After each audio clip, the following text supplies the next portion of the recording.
the way here. The model similar to Infosys, which added a tech and innovation hub in Hartford to develop workers for tech and AI-related careers. It's been the hottest day of the year in the UK, with temperatures hitting 100 Fahrenheit. Britain and France are going through their fifth heat wave of the year. Drought conditions are spreading. U.S. wholesale prices 4.7% higher last month than a year ago, slightly better than projected and not as bad as June's rate.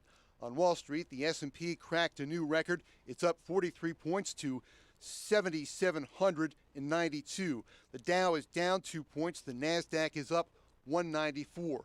And we check the WTIC forecast. Mostly sunny out there this afternoon. Highs in the low to mid 80s. Moderate humidity, dew points in the 60s with a light west to northwest wind. Tonight will be partly cloudy, lows in the low to mid 60s. Mostly sunny Friday, highs 80 to 85. However, a couple of showers may show up by Friday evening into Friday night. Lows Friday night in the low 60s. A beautiful start to the weekend with lots of sun Saturday. Highs in the low 80s, comfortably low humidity. Clouds will increase Sunday. There could be some showers or rain developing by Sunday afternoon or Sunday night. Highs will be in the low 80s. I'm meteorologist Bob Cox in the WTIC Weather Center. 84 degrees now. Sports, Red Sox in Toronto.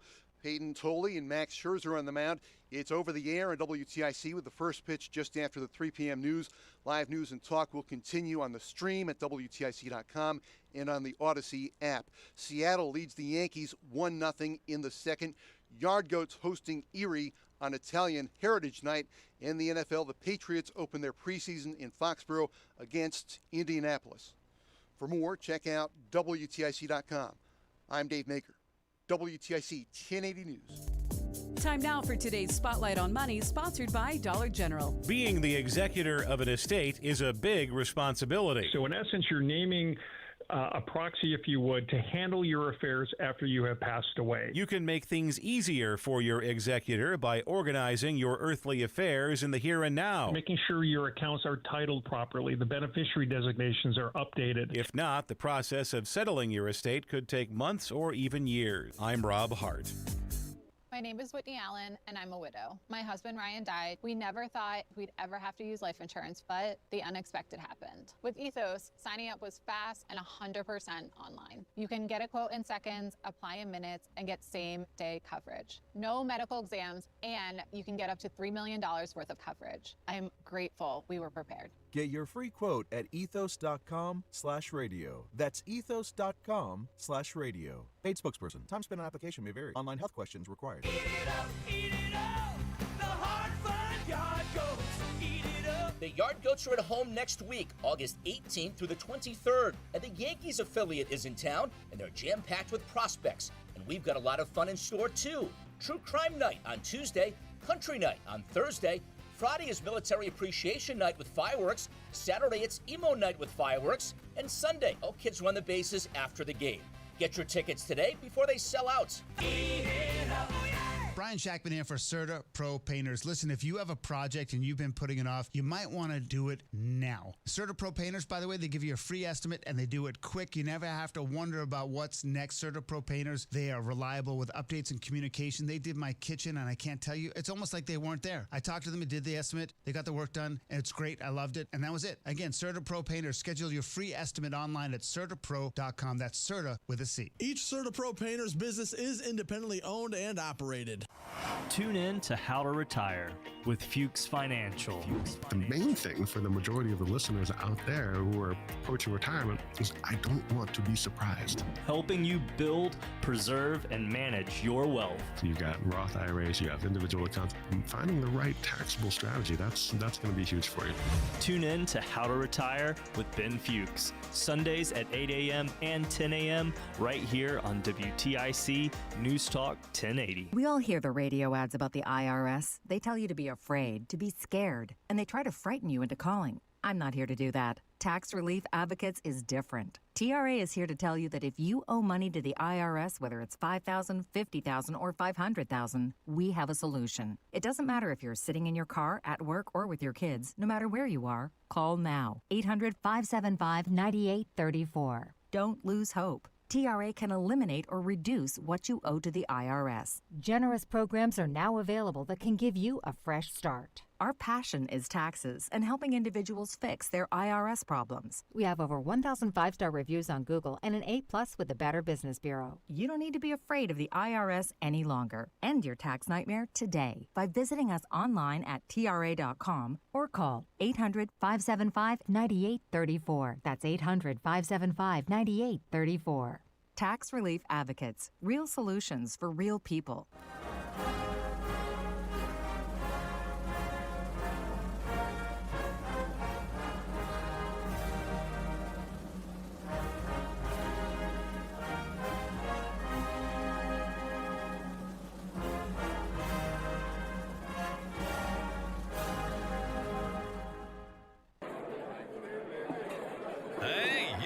Hey, shh. Calm down. The show is about to start. Reese on the radio. Turn it up. Turn it up loud. Turn it up loud. It's like a dream come true. Turn on your radio. Reese is on the radio. Yo, let's get it. Due to the nature of this program, discretion does not exist. It's Reese on the radio. Right now on WTIC News Talk 1080. Yeah! What's going on, all you scallywags? You nutmeggers?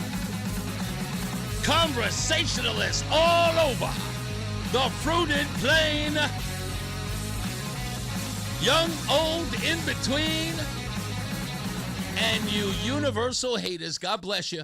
It's Reese on the radio on WTIC News Talk 1080. I want to show you guys something. I'm opening this up because you can't really see anything, so it's not like I got to worry about my identity or anything. So I'm opening this up on the screen. If you're watching online, you notice that this little thing where the two coins are, that's empty. You can only see the coins. That's because usually they were sitting behind my driver's license. And that was my Texas driver's license. But not no more. Because today, ladies and gentlemen, it is official. Reese on the radio is a nutmegger.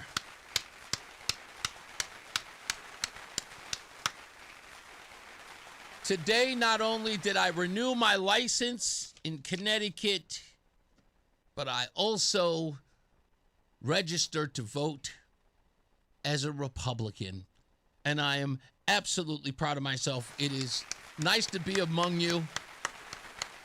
Your cover charge is expensive as hell, but it was worth every penny. It was. That's because today is the last day that I'm a Texan. And Roland, I knew he would mention it. You did all of that wearing a Texas hat. Everything I do has a theme. I wore this hat as I turned in my Texas license and gave up my Texas residency because now I am a resident of Connecticut and registered to vote here. Yeah. Yeah. See? And when I looked at the hat today, I said, I'm grabbing that hat.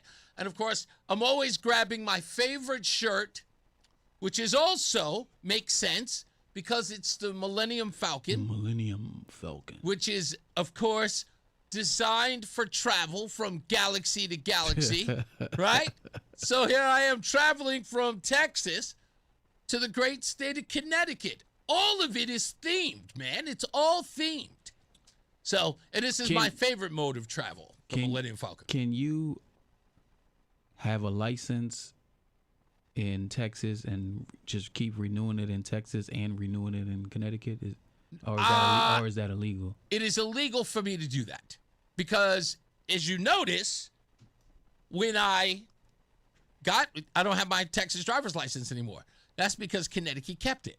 Oh, they keep it when you do. That's right. Oh, wow. They kept it, and they'll send it back to Texas so that I can, and plus, it expires tomorrow anyway on my birthday. Okay. Yeah. So, yeah, actually, mine's expired this year, too. That's crazy. Yeah, so. Next month. And it's great. I'll tell you this. I was stunned by this because I didn't even deal with this in Virginia. Because I think Virginia may have been 4 years, maybe even 5. But in Connecticut, it's 8 years. before you have to renew it. Oh, they just switched that. Just switched it. You're absolutely right. They just switched it. And so I was happy to hear that you don't have to pay that exorbitant fee of $84. It'll be up there. It's gonna move up. Yeah. The young lady at the counter told me that the price is going to go up. I think they're going to see registrations go up as well. Registering your car, your vehicle, is somewhere in the $90 range. She says that very soon it'll be up to $100. And it's incremental changes because, like, you won't really notice it, but when you do, you'll be like, "Holy crap!" So it'll be up there. I just thought the price, because I had to do. Yeah, I'm gonna go to AAA and do mine. I did my application. That was $40-something bucks. Yep. And then the renewal was 90. 80. Oh, yeah, 80, 85, something like that. okay. Yeah. So that I had to do all of that today, and they give me a temporary license, which in essence is just a paper version of what the license is going to look like, but it's just on a big sheet of paper. So you hold on to that for about 30 days. It takes about 2 to 3 weeks before you get your driver's license in the mail. And again, excited to have it. I'm excited to do it. But I had to ask when I got there, because, we've been talking about driver's licenses here for quite a while. It feels like it's been like 2 weeks, huh? It's been even longer. It's been longer than Yeah, that? because we got remember we had I was on vacation. Yeah, you were on vacation, but we had the Syncowicz story. That was the guy who owns the restaurant, him having a driver's license, which pretty much started all of this. Yeah. So I was talking to the young lady there, and according to her, in 2008, she was 6. Is that what she said? Yeah, 6. And so this is before I even asked her age or asked her if she remembered anything or heard anything about 2008. But anyway, I go on in this conversation with her. No, sorry, 2004, she was 8. I go in this conversation with her, and I said, because I had to go to the second desk after my eye test. And this desk, third desk, and there is where I'm supposed to fill everything out, make sure all of my address is correct, and then register to vote. So I look at her and I go, have you guys ever had an incident, or have you ever seen an incident where somebody coming for a drive-only license, getting this kiosk to go up and ask them if they want to register to vote? And so she looks at me, and she doesn't, seem, put off by the question or anything. And I was concerned when I asked her that maybe her boss had said, if anybody asks you, play dumb. So she looks at me and she just goes, no, that's never happened to me. And I said, yeah, I'm working on this story about that, an illegal being registered to vote. And she stops and looks up at me, and she looks to the left, she looks to the right, and I go, I'm waiting for her, and she says, I should be surprised, but I'm not. I said, really? She goes, yeah.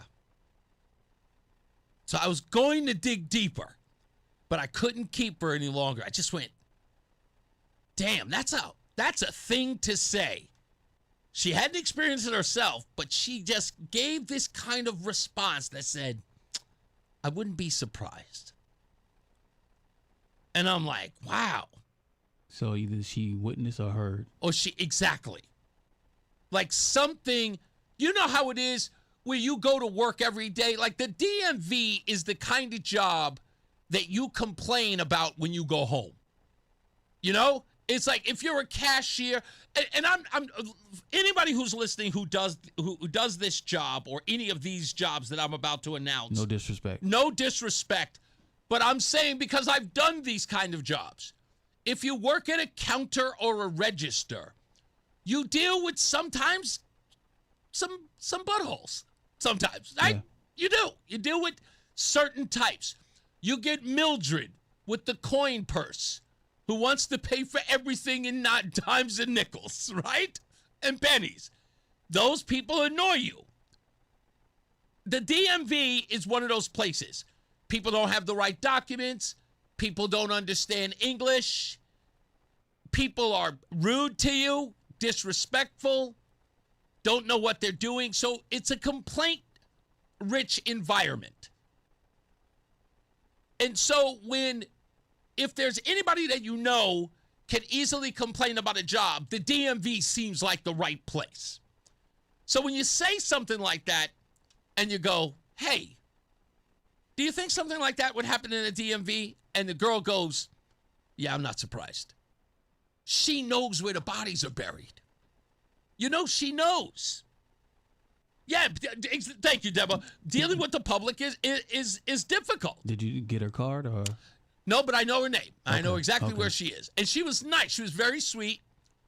And everybody there seemed to get along with me. Because you know me, I'm gregarious, right? When I get into places, it's always a party when I get there. Because I'm laughing, I'm joking. Hey, what do you do? What's your job like? I'm always asking questions. Because I'm always working more, it's material. And it just immediately got that sense. So I think I'm going to go back and talk to her. But then I did something else. I stopped, and I saw a police officer on the side of the road.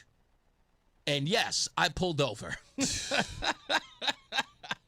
By the way, to the police officer it happened to, even though he doesn't listen to talk radio, any police officer who I stop in the middle of the road, I apologize in advance because I will do it. You would never do anything like this, right? Absolutely not. I wouldn't go into a DMV and be loud and gregarious, as you say either. I'm trying to get in and get out. Yeah. No, dude, I found it as opportunity. Look, come on, I'm doing stories about the DMV. I gotta get questions in. Right? For me, it's like I want to talk to the people who were there. So, of course, we're dealing with this story with the Melissa Ramirez, who's responsible for the death of a police officer and a mother of 3. And I have been talking to police officers, at least one here who's in my chat room. Curmudgeon is one of them. Adam 12 is a former police officer. I got Ruddy, here at the Hartford Police Union. So I got cops all around me. But I needed to ask just a rank and file, cop doesn't know me. So I pulled over and I asked the guy. And imagine his surprise when I get there. I just walk up to him. I'm a 6'3" older black man walking up and saying, "Hi, officer, can I ask you a question?" To which he's like, "Are you okay?" And I'm like, "Oh, no, I'm absolutely fine. I'm with WTIC. Can I ask you a few questions off the record?" I can say no, right? No, absolutely. I said, I don't really want to put you on a record. I just want some information. And so he's still looking at me odd. And so he goes, "You know what? Just go ahead and ask." So I did. And I asked the simple question. How would a police officer get a driver's license number just based on a person's first and last name and birth date? Like, how would a driver's license end up on a report? I know the system is an NCIC, but how does that work? I don't understand that because I've never seen it in operation. So he tells me, but not giving away any trade secrets, anything proprietary or anything that would get him in trouble. He laid it out like this. He says, the police officer would never, ever look up the DMV information of the individual. They would just look up the name and the date of birth to find out if the identification of the person was correct. But then they would go a step further. And what I'm about to tell you is something I hadn't thought of and makes absolutely the most obvious sense. You see, if the police officer is on the scene at the accident caused by Melissa Ramirez, and she is taken into an ambulance, the police officer there is investigating the scene. He is collecting information to put in his report. We know that he is checking over the accident scene. In the affidavit, if you read it, it describes the condition of the bodies of those who died. It uses words like brain tissue. Graphic descriptions of what was at the scene, including what was inside Melissa Ramirez's vehicle. Remember that? The Corona can, the Corona bottle, the vape canister. The police officer told me that no one would get to the driver's license information, and he was very dodgy on how he described it. He kept saying, well, you kind of investigate, if you know what I mean. And I'm like, what do you mean? Oh. He goes, yeah. Something leads you down that road. If the person is injured and you have to identify the person, you have probable cause to search the vehicle, don't you? You have to find out. What if the person is a diabetic? What if the person has allergies to medication? The person is incapacitated in the accident, incoherent. What if one of the paramedics does something that may cause an adverse or have an adverse effect on the patient? As a police officer, you have to make sure that this incapacitated person who is alive, the other two people are expired, this person is alive, and you kind of have to do a thorough search into what happened. You don't assume the person was drunk, but you do have to do a thorough investigation. And the way he laid it out is something had to have led to a driver's license number, because that wouldn't have been the leadoff. In essence, it wouldn't have been, my name is Melissa Ramirez, and then they check the DMV records. That's not what would have happened. You have to confirm that the person is who they say they are, according to the officer. That someone took another step to get to that. Now, when I suggested to him the likelihood that there were two people with the same name and the same birth date, he said, yeah, there are common names. If I was in a situation that had a Joe Smith, of course I wouldn't take the first Joe Smith that I saw. There's a likelihood I was maybe giving somebody a ticket and it was the Joe Smith, and the next name I had on the list was a Joe Shawarski, and the mouse slipped and I put it on it. But if I did and I give the guy the ticket, he goes, that's not my last name, I would alert the DMV and let them know this ticket is null and void for the Shawarski. I'm writing another ticket. So in other words, they have a communication there. It's weird. It was weird the way he described it, but it was thorough. But he laid it out and said to me that there's no way the police officer got to that driver's license on his own, if you get my meaning. He asked me what jurisdiction it was. I told him it was Danbury. He said, okay. He didn't have those guys down there, they screw everything up. He didn't say that. He just asked me. He's like, do you mind if I ask what jurisdiction this was? I said, Danbury. He was like, oh, okay. So he didn't have anything bad to say about it.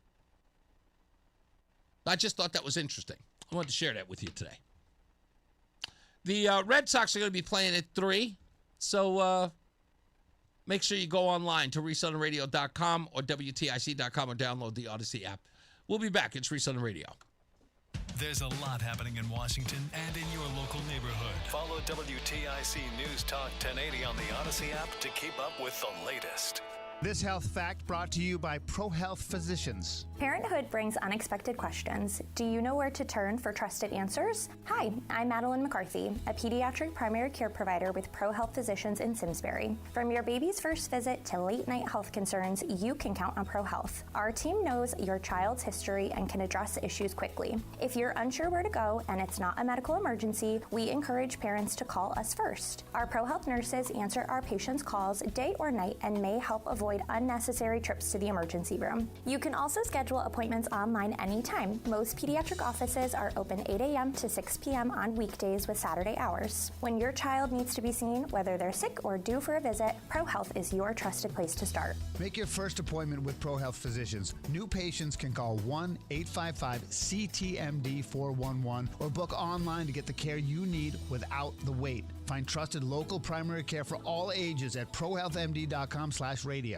Hartford, we've got a problem. Home care is in crisis and there aren't enough caregivers to meet the demand. So if you've got a loved one with Medicaid or is eligible who needs care, don't wait. Freedom Care will help you get care at home from someone you already trust. A family member who lives with you and not your legal spouse can get paid to help with everyday needs like meals, medication, bathing, and mobility. If you have Medicaid, it's 100% free to you. No waiting lists, just real care from your people right now.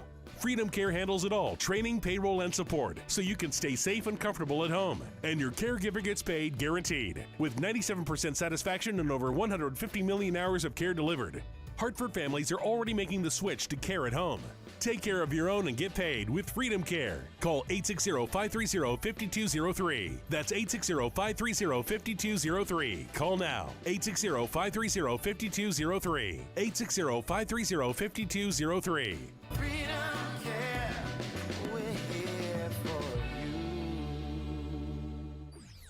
And now, a WTIC news update.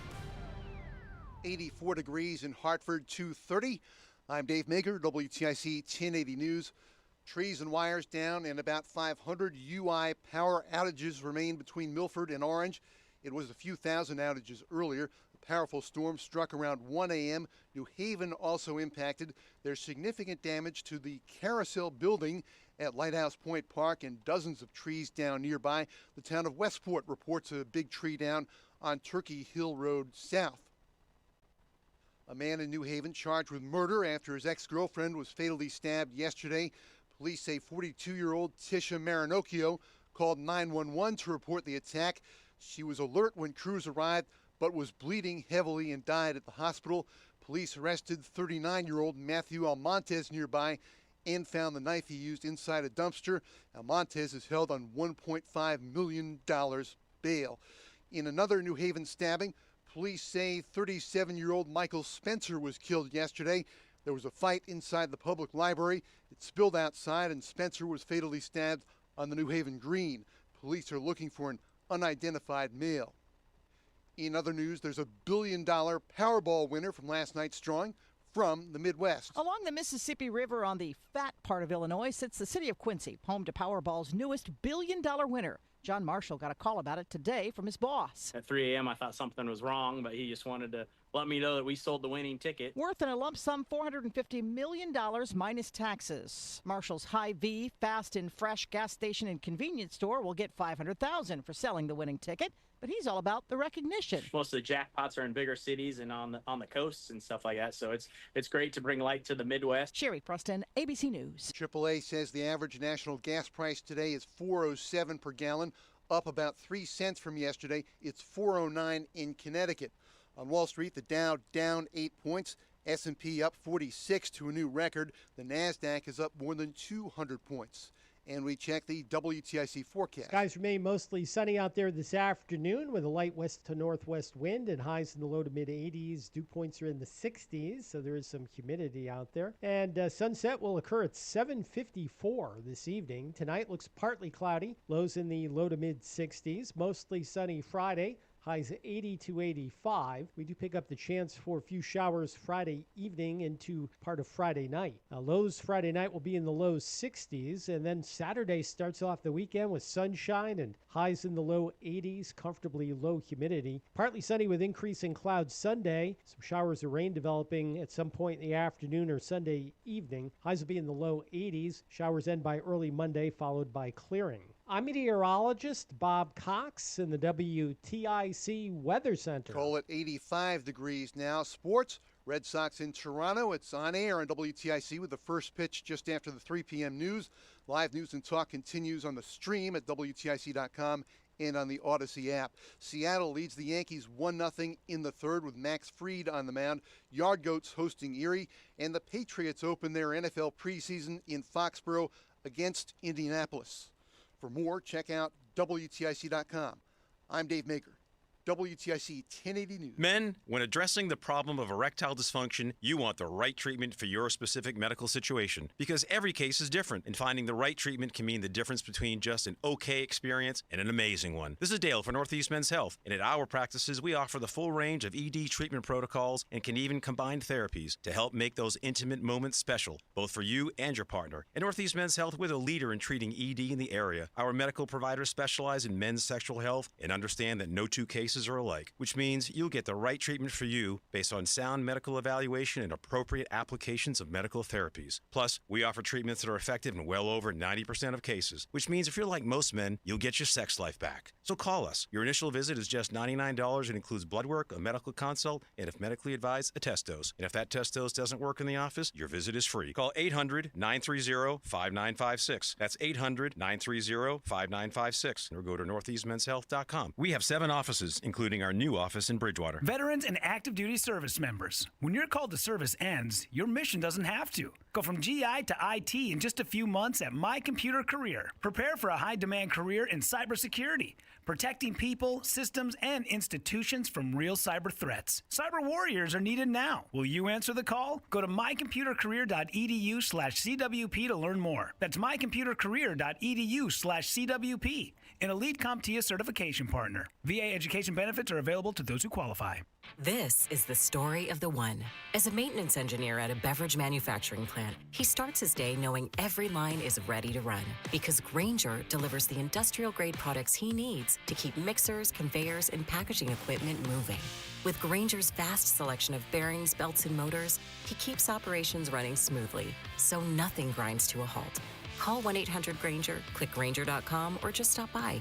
Grainger, for the ones who get it done. In the military, the mission was clear. You knew what to do. Now, the mission has changed. Stepping into civilian life isn't about finding a job. It's finding your purpose. I wanted a career that would leverage the skills and discipline I gained in the military. IT just felt right. My Computer Career offers class schedules that fit into your life and skills in high demand. Put your VA benefits to work. Visit mycomputercareer.edu/CWP to jumpstart your IT career today. An elite CompTIA certification partner. Financial aid is available to those who qualify, including VA benefits. Back to school season is here, and Dollar General has everything you need to start the school year strong. Don't forget to grab a pair of bright yellow sunglasses from the Yellow Glasses Project for just $2. Every purchase makes a difference, with 100% of proceeds helping support teachers, classrooms, and nonprofit organizations working to improve reading and literacy skills across the country. Stop by Dollar General today and shine bright with the Yellow Glasses Project, available now at Dollar General. The Yellow Glasses Project is a program of the Dollar General Literacy Foundation. Brian Shackman here for QC Kinetics. Listen, when your joints hurt every day and you've been told you need surgery, well, it feels like there's only one option, but do your homework. You have options. Once the joint is replaced, there's no going back. So before you schedule surgery, consider a second opinion from QC Kinetics. I did, and now I'm going down the road with them for my ankle and my shoulder. Whether you're dealing with pain from bone-on-bone arthritis, a torn meniscus, or just years of wear and tear, surgery is not the only conversation you should have. You should talk to QC Kinetics at 860-850-2682 because you know what? That first consultation is totally free. They're very close to you, and you can learn about their regenerative treatments to deliver relief, and it's right next door. 860-850-2682. They're in Avon, New Haven, and Glastonbury. Get that second opinion. Do that first consultation because it's totally free, and you go in there and you learn about your body, and if it's right for you, you could change your life without surgery. 860-850-2682. For decades, Morgan & Morgan has represented hundreds of thousands of people at their hour of need. Injuries on the job, car crashes, medical malpractice, and nursing home abuse, Social Security claims, dangerous drugs, and dangerous products. We became America's largest injury firm for a reason, and no firm is even close. Then we got to thinking, what if we could prevent these terrible events before they occurred? So we built the AI-powered People Protector. Simply visit peopleprotector.com and type in the product you have questions about before you buy it. Children's toys and accessories, cars, drugs, products, you name it, we got it. With our success, we decided to pay it forward for all of America. Our way of saying thank you for your trust all these years. Morgan & Morgan, protecting America. And if you've already been injured, just visit us at forthepeople.com. Irby Fisher. No representation is made that the quality of legal services to be performed is greater than the quality of legal services performed by other lawyers. Fan of WTIC? Then do us a favor. Download the free Odyssey app and favorite WTIC.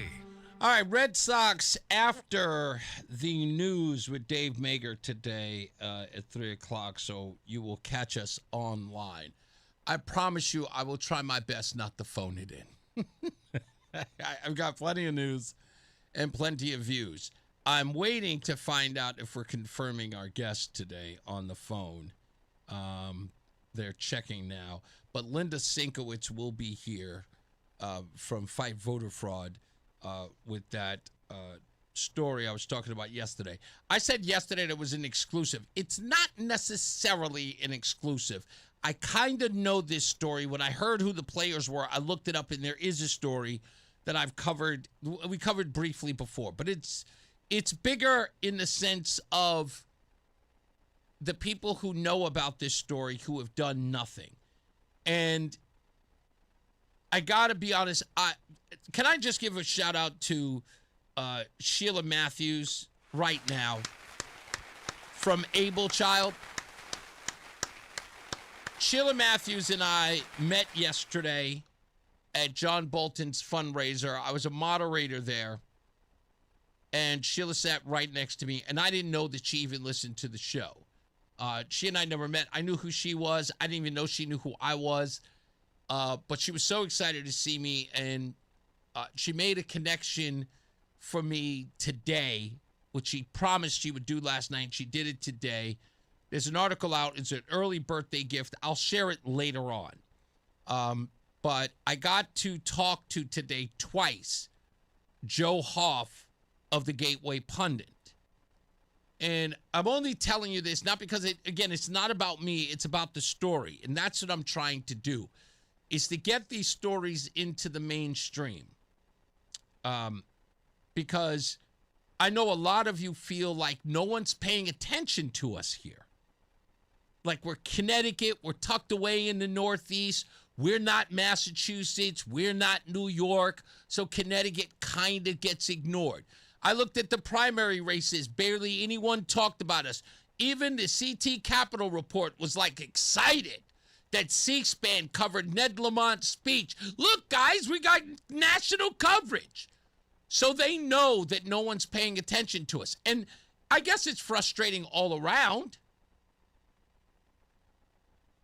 But again, I got to talk to Joe Hoff today, and I'll tell you about that later on. So you'll have to log in online, ReeseOnTheRadio.com or WTIC.com, or, of course, download the Odyssey app so you can listen. I'll tell you about that. What was the thing? When somebody tells you that they're not going to change, you have to take that into consideration. I was stunned by what I read this morning.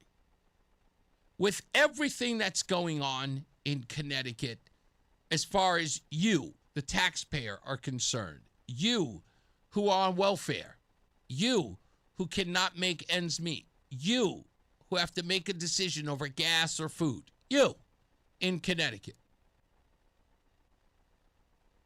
It is nothing short of miraculous that a politician would say these words after a primary. Headline. Same message. Governor Ned Lamont won the Democratic primary Tuesday night, taking 125,310 votes to State Representative Josh Elliott's 59,578. Roughly a 2-to-1 margin with a turnout under 23% of registered Democrats. A Glastonbury press conference Wednesday promoting Tax-Free Week, Lamont said the primary is behind him and the party is united. He said, quote, "It's the same message. I'm governor. She's lieutenant governor. We've been doing this for 7.5 years.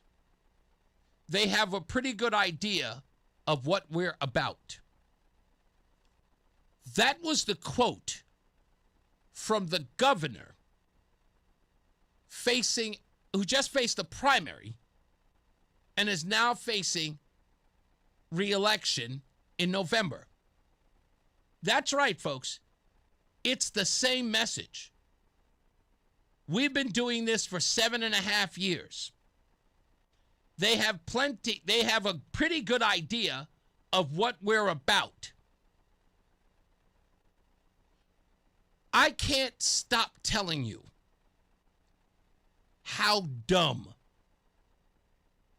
these people are. Why would he even, I guess it's arrogance. I guess there is something in the sauce around here where Ned Lamont says, yeah, why would I change? Everything I've done so far has been dividends for the state of Connecticut. 40% of the state wishes to move in 4 years, 5 years. You know, the public benefits charge is ripping people off.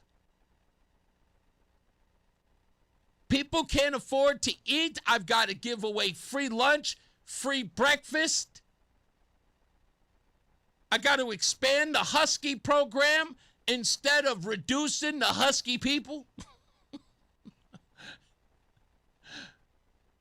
This guy comes out of this and says, yeah, more of the same. I don't know. Again, I don't know who it is. This is the same nut job that said in the Dennis House interview, we're just getting started. And I know there's a part of me, or maybe even a part of you, that's saying, Reese, that's because he knows that these people are going to vote for him. You're right. You know what? I bow to you. You're 100% right on this. You are. Ned Lamont knows that Connecticut can afford his politics. He knows. He is going to stretch it to the limit because they hate Republicans so much.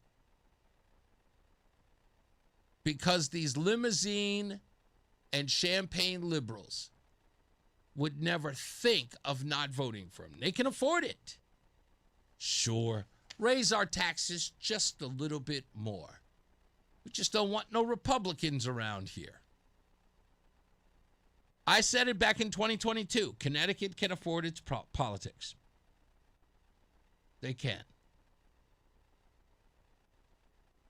But it doesn't have to sit with them. It doesn't have to really rely on them. There are other ways to go about it. If Fairfield and Greenwich, which, by the way, many people are telling me, Fairfield and Greenwich is the crux of Vermont support. Okay, maybe. Greenwich, Fairfield, pretty much all the same to me. Maybe that's the case. But there is another way, isn't there? There are some people who aren't conservative, maybe unaffiliated, for good reason, who need a reason to get rid of the status quo. Maybe not all out, maybe not completely, but just stop the bleeding a little bit. There's some people who are talking about some ideas, and I talked to a lot of great people yesterday. A lot of great people from minority groups who really don't like the Democrat Party anymore, who are really starting to see, especially here in Connecticut, what they've done to their communities. Worse off, not even what they've done to their communities, what they've allowed their communities to turn into. and whom they've protected, who they've allowed to do it. It's not Islamophobia. It's not, I don't know, immigrant phobia. It isn't anything like that. It's filthophobia. It's disgustophobia. It's, I don't know, human trafficking-ophobia.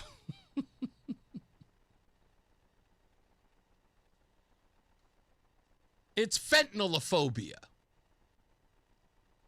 It's a lot of that stuff that is really destroying these communities.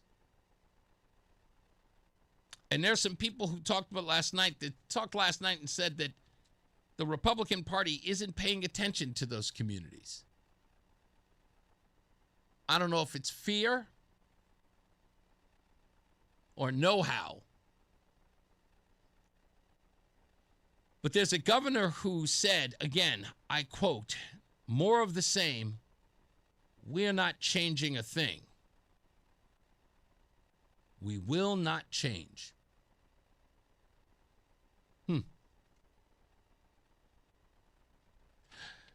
To quote AA, accept the change. What was it? Grant me the wisdom to accept the things I cannot change and to change the things that I can. We can't change Ned Lamont. He just told us that he won't. So, I guess we're going to have to be the change then, right? Okay, Ned. We'll take a break. We'll be back. Straight Talk Wireless presents Pickup Truck Wisdom. If you're only good to your new friends, you're not going to have any old ones. Straight Talk gets it. That's why new and existing customers get free 5G phones on Verizon's 5G network. Pretty simple, really. You keep good people by being good people. Find us at straighttalk.com and Walmart. Straight Talk Wireless. Straightforward. Always. Taxes and fees apply. Plan purchase required for free phone offers. Copyright 2026 Verizon. If Ernest Hemingway was alive today, would he say this to you? Shakespeare, Mark Twain, Edgar Allan Poe, all great writers. And after reading your book, I simply must add you to the list. Wait, you don't have a book yet. So make a free call to Page Publishing. Turn your book idea into publishing gold. 800-215-6818. 800-215-6818. That's 800-215-6818. Hi, I'm Joe with SimpleSaleUSA.com, and I buy houses cash. If you own a house and want to sell it fast at a fair price, call me at 203-896-4000. I can pay cash and close in as little as 7 days. I buy houses in any condition, any price range, and more importantly, anywhere in Connecticut. I'm a private real estate investor who buys several houses a month, and I want to buy more. I buy inherited houses, divorce houses, behind in payment houses. I even buy my tenant won't pay me the rent houses. Do you own a house that is trash and needs thousands of dollars in repairs? Great, because I love buying junk houses. I buy vacant houses, abandoned houses, condemned houses, and even foreclosure houses. If you own a house and want to sell it fast, call me at 203-896-4000. That's 203-896-4000. 203-896-4000. My name is Whitney Allen, and I'm a widow. My husband, Ryan, died. We never thought we'd ever have to use life insurance, but the unexpected happened. With Ethos, signing up was fast and 100% online. You can get a quote in seconds, apply in minutes, and get same-day coverage. No medical exams, and you can get up to $3 million worth of coverage. I am grateful we were prepared. Get your free quote at ethos.com/radio. That's ethos.com/radio. Paid spokesperson. Time spent on application may vary. Online health questions required. Everywhere you look, things are getting more expensive. But at Consumer Cellular, we're lowering the price for those 50 and up. Now you can get unlimited everything for just $35 a line. That's $35 a month for unlimited talk, text, and data. Switch to the carrier ranked #1 in network coverage and customer satisfaction and get unlimited everything for just $35 a month. Call 1-888-FREEDOM or visit Consumer Cellular online or in-store today. Price includes $5 credit for auto pay and e-billing. Taxes and fees apply. Data speeds reduced after 35 gigabytes. Rankings done by 2025 ACSI survey. It's Reese on the radio on News Talk 1080 WTIC. We're back. Reese on the radio. Again, if you're just joining us, Red Sox started 3:05 just after the news with Dave Mager, filling in for John Silva. Let me see. Oh, my God, Reese, you have to work. You have your work cut out for you. Yeah, I know I have my work cut out for me. But that's okay. That's what I'm here for. I know it's hard work. I really feel like this was destined for me. You know, regardless of my beginnings in New York, working at Hot 97, you know, I never really felt like I was a full-fledged radio host until I got here in Connecticut. Like, that's when I got my first real paycheck in radio. I signed a contract with a radio station. Like, that was legitimate, you know, and that was like, gosh, it was March of 2004. You know, I was at the Candy Cane building just in front of the convention center. I was here before that convention center went up. I remember when they said the convention center was going to be built. You know, Roland was knee deep in his scandal. Jody Rell had taken over. That was all happening when I was here. And I'm trying to navigate that because Connecticut was pretty much like wasn't even a faraway land. It was the third state in the tri-state area. You know, New York and New Jersey was all I knew. Connecticut was sort of like, we don't know anything about them. It's kind of the wealthy people. I'd only been to Connecticut a couple of times in the 90s. I knew nothing about it. I just knew it was Connecticut. And so I always felt like I didn't really arrive in this business until I got to Connecticut in 2004. So ending up back here and then driving through the old neighborhood, being in Manchester again, driving by my old apartment, both of them, at the Pavilion and at Fountain View, driving through Wicker Park. I actually drove through it. I keep forgetting you can drive your car in there, but just being there, I remember how little the kids were then.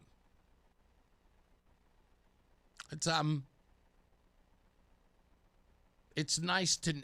I believe that all of that stuff was predestined. I had no control over it, so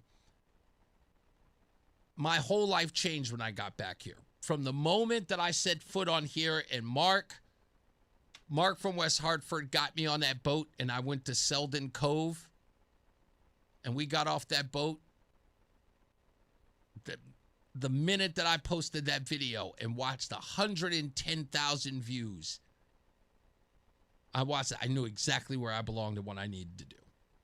So, you might be right, Joey V. If I do have my work cut out for me, I think I'm happy about that.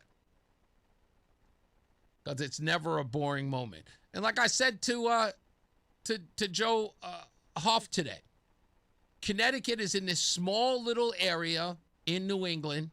Nobody thinks they're paying attention to them. There's no real media coverage here. Nowhere ever scrutinizes anyone until it's convenient. It's crazy how you can get an Aaron Stewart story back after back after back after back, and then you get the Secretary of the State lying about a woman receiving death threats. And the news media go, not interested. And then look at you two-faced when you say there's media bias here. Dan Haar, who actually interviewed the young lady, was called by the New Britain police to confirm, hey, did this woman say she was getting death threats? Dan Haar says no. Secretary of State stands by that claim, doubles down on it. Still, Dan Haar, you were dragged into a police investigation of the woman. No reports, nothing. Somebody says, you're a hack for the administration. No, I'm not. Get out of here. None of you have even covered this story. And you wonder why the state is corrupt. You're complicit in the corruption. You don't even report on it. And if you do, it's a blurb and then you move on. Where's the Doug McCrory back and forth? Why has there been no counter-reporting to that? Has anybody called the feds? Hey, where are you with the McCrory thing? Didn't that guy just lose an election? Yeah, we did that. You could come and pick this guy up. No follow-up stories. Instead, I got to read a story about peaches. They're in season now.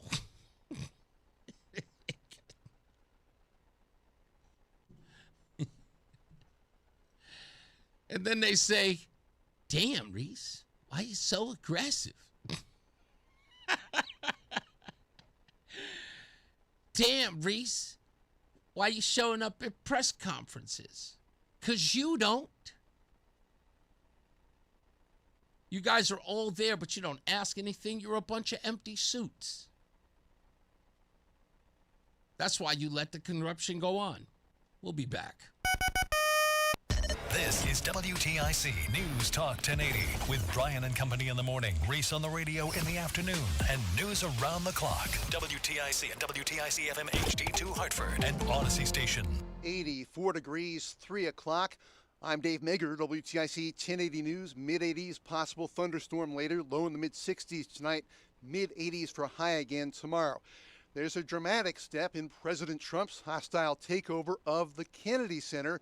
His self-appointed board has voted to add Trump's name to the facade again. That's according to Ohio Democrat Joyce Beatty, who's been trying to protect the center. The move sets up a test of a judge's ruling that letters on the building spelling out Trump's name were added illegally. The judge ordered them removed. They supposedly were removed, but that work has been covered with a tarpaulin since. The Trump board has also voted to move forward with a 2-year closure of the Kennedy Center. There's no comment yet from the center itself. Navy families want answers about how much longer their loved ones will be at sea. 5,000 sailors on the USS Lincoln have been deployed to the Middle East for roughly 9 months without even allowing anyone on shore in more than 200 days. The families say they're suffering amid dwindling supplies of essentials and poor conditions on top of the pressure of the unusually lengthy deployment.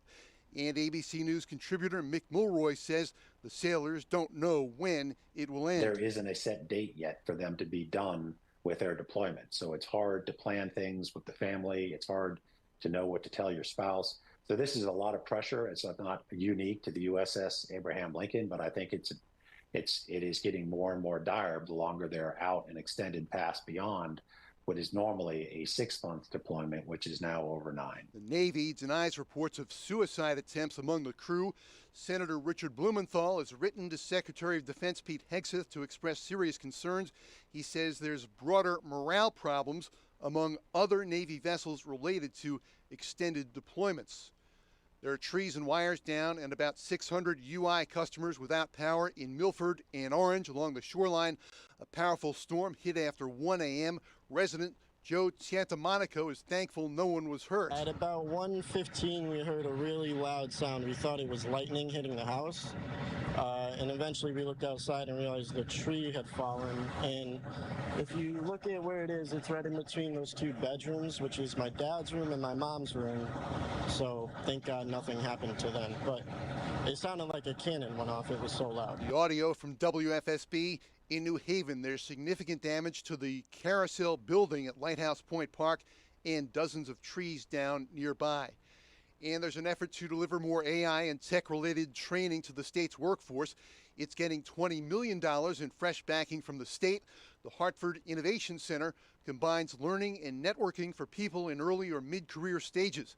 House Democratic leader Jason Rojas. I have a daughter in college and another one going into college. They are ethically, fundamentally opposed to using AI. They recognize it's on their social media, it's in their pocket on their phone, but they have a lot of concerns about what this means for all of us. And the only way we're going to do that is to have all of these incredibly smart people in this room come together in a physical space that brings people together to really solve these challenges that we have. The governor says state workers should not be concerned about losing their jobs to AI and that it will help reduce paperwork and streamline communications. On Wall Street, the Dow is up 14 points, S&P climbing 53. The NASDAQ is up 248 to 26,837. And we check the WTIC forecast. The rest of today, a couple of clouds out there for us, but we'll also have a few thunderstorms through this evening. Coming down from a high in the mid-80s tonight, we become partly cloudy with a low of 64. Tomorrow is a nice setup for a day for us as we get a little less humid. We've got sunshine, a couple of clouds, and a high of 83 degrees. Tomorrow night will be partly cloudy with a low of 59. And Saturday starts off a beautiful pattern for the beginning of the weekend, mostly sunny and a high of 82. Not all that humid. However, Sunday brings some changes for us. We'll have clouds and some sunshine with some passing afternoon showers as well. The high 77. Getting into Monday, there's still the chance of some rain. We'll have sunshine with some showers possible. It's also going to be a sticky day as we had a high of 85. And we will continue Tuesday with sun and clouds and temperatures in the lower 80s, mid-80s for Wednesday. This is meteorologist Melissa Constanzer in the WTIC Weather Center. 85 degrees, sunny in Hartford, Red Sox in Toronto. It's over the air on WTIC. First pitch in just a few minutes.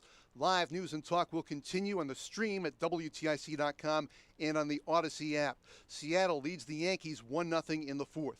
For more, check out WTIC.com. I'm Dave Mager, WTIC 1080 News.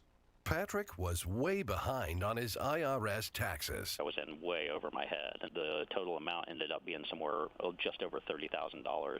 $30,000.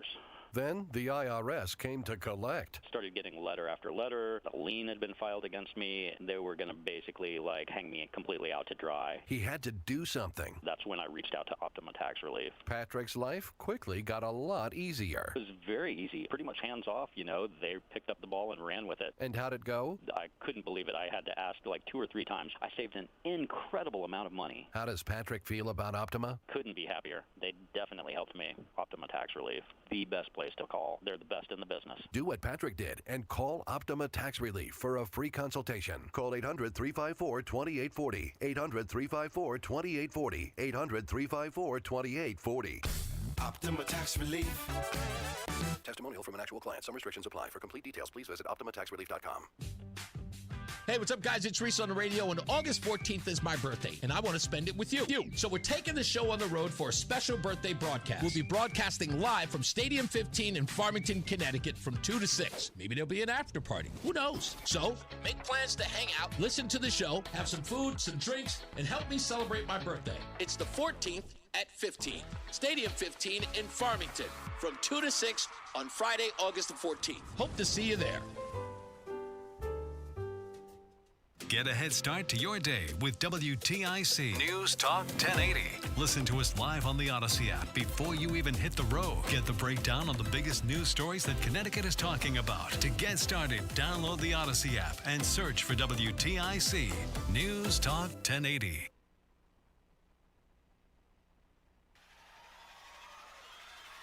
Drilled high and deep into right center field. This thing is crushed. Harris is back at the wall and is gone. And he's earned himself another pitch. Here comes, and he swings and he chops it in.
All right, we're back. That's good. Yep, I think we are. Here we are, Reese on the radio, WTIC News Talk 1080, and they bring all this volume down because it's different when we are online. WTIC.com, ReeseOnTheRadio.com, and everything else under the sun. Let's get to the phone because our guest is here, and there he is right there. Mr. Andre Drummond is here. How are you, sir? I'm doing well. How you doing? Fantastic. Thank you for calling. I know that you and I don't know each other. To be honest with you, it's been a long time since I've been a Knicks fan, but but congratulations on joining the team. I know you. Oh, no, I appreciate it. And I know you're just. Man. I know you're just getting here. I mean, they win the championship. You're going to join them now. You're going to be, of course, playing center. You get the hell out of Philly because you learned that LeBron is coming there. You don't want to get any of that whackness on you, so I totally applaud you. I applaud you. Get up out of there. He going to bring all that activism over there. You know what I'm saying? It's like Jerry Curl juice, activator. Oh, he going to bring all that stuff to Philadelphia. You don't want no parts of that. You want to come where the action is and come to New York. I get you. Plus, you're closer to, I can only describe as your second home, which is Connecticut. You spent a lot of your time here in Connecticut, Andre Drummond. No, I did, yeah. Connecticut is my considered home.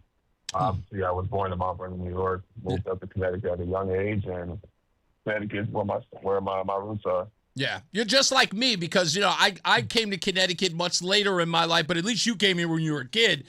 And I can honestly say, well, with what you're doing now for the kids in Middletown is exactly why I want to do so much for Connecticut, is because when you got here, you fall in love with it, and then you want to support as much as possible. Tell everybody a little bit about what's going on in Middletown and why you're doing it. Yeah, so I do my annual backpack drive every year. It's gotten bigger and bigger. We've gotten more sponsors and more partners.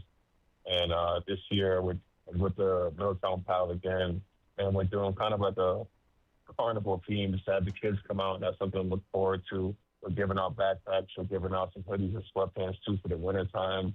Obviously, the school supplies will be there. We'll have food vendors, ice cream trucks, everything you can imagine will be there too. So it'll be a good day of fun. Well, that's great, and it's fantastic. And you only do it once a year. I do my annual Andre Drummond All-Stars Camp as well too in August, and the backpack drive. You can follow us up right after that. Okay, all right. So what's it feel like to finally kind of be in your backyard? Because technically, you're kind of playing for your hometown team. It's great. I'm actually going to live in Greenwich, so I'll be in Connecticut. Okay. So I guess you're just going to commute then, right? Yeah, I'm just going to do the commute. You know, I want to get close to home. You know, my grandma and my family still live in Connecticut too, so this is my chance to, still be close, but obviously be by work. Tell me if you could, in the short time we have you here, what are your hopes, if anything, for the New York Knicks during your tenure? You want to go back to back, and you know how difficult that is, but are you just hoping to be here long enough that you can bring another championship? I know your contract's only for 1 year, right? So you kind of have limited time. No, listen, at the end of the day, they brought me here for a reason, which is to, obviously help Cat and be an asset to the team. I'm not here to speak on anything of doing no back-to-backs. I'm just here to play basketball at a high level and help the team be very good. I hear you. I know. I don't want to put you in a corner, but they did bring you here for a reason, because Andre Drummond has a very interesting stat. I don't know if you know this. Well, you should know this. But you have an interesting stat. Apparently, you are not just a 4-time rebounding champion, but if this is correct, and I'm almost certain I just read this today, you have the highest rebound percentage of anybody in NBA history? Yeah. That's huge, dude. If you ball off the rim more times than I'm going to get it. More times than anyone else has done it. Yes, sir. That is, listen, when you have names. That makes you the best ever, doesn't it? Yeah, I would imagine. I would imagine. That's what I'm saying. You're kind of putting your name up there against guys like Rodman, if you really think about it, right? I mean, isn't that a fair comparison? That's what I'm after. I'm trying to beat them out. Without a doubt. So tell everybody it's tomorrow's event. Is that correct? Saturday. Yeah. Oh, sorry, Saturday. I forgot. I think today's Friday. Yeah, no, That's my right. days are messed up too. I almost agreed with you. Okay, so Saturday the event is in Middletown. This is, again, by the way, in conjunction with the Middletown Police Athletic League. Andre Drummond. Who else is a part of this?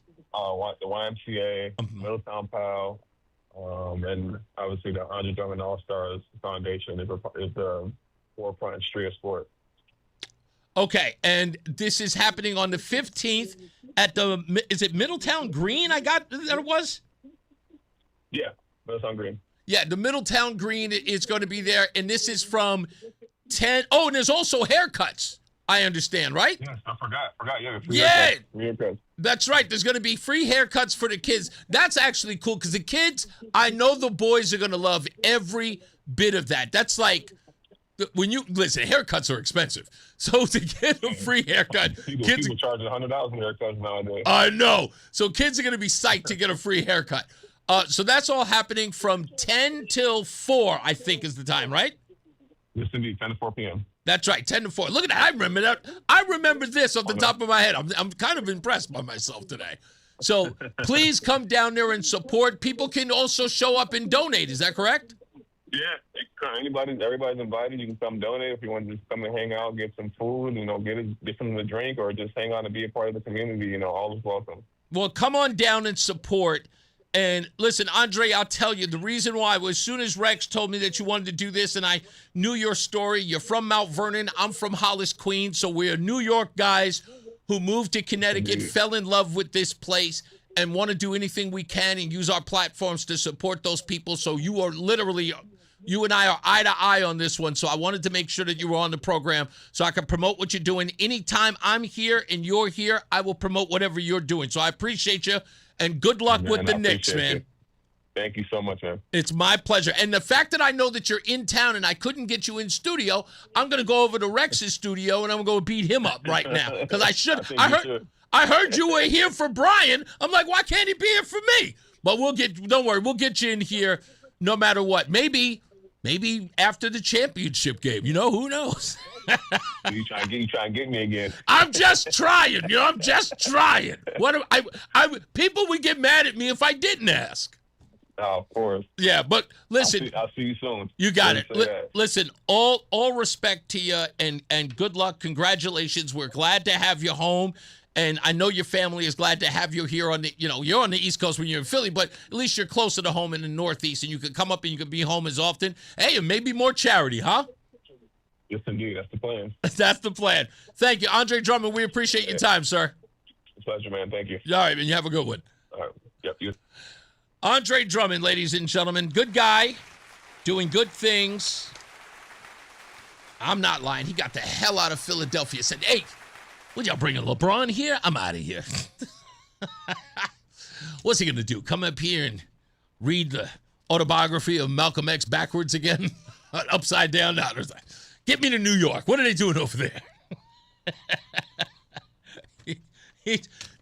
He's not co-signing anything that I'm saying, Knicks fans, just so you know. He's not co-signing any of that. Not at all. But I was the man of many rebounds, Hal, indeed. Like I said, I saw his bio and I said, damn, he got of all-time rebounder.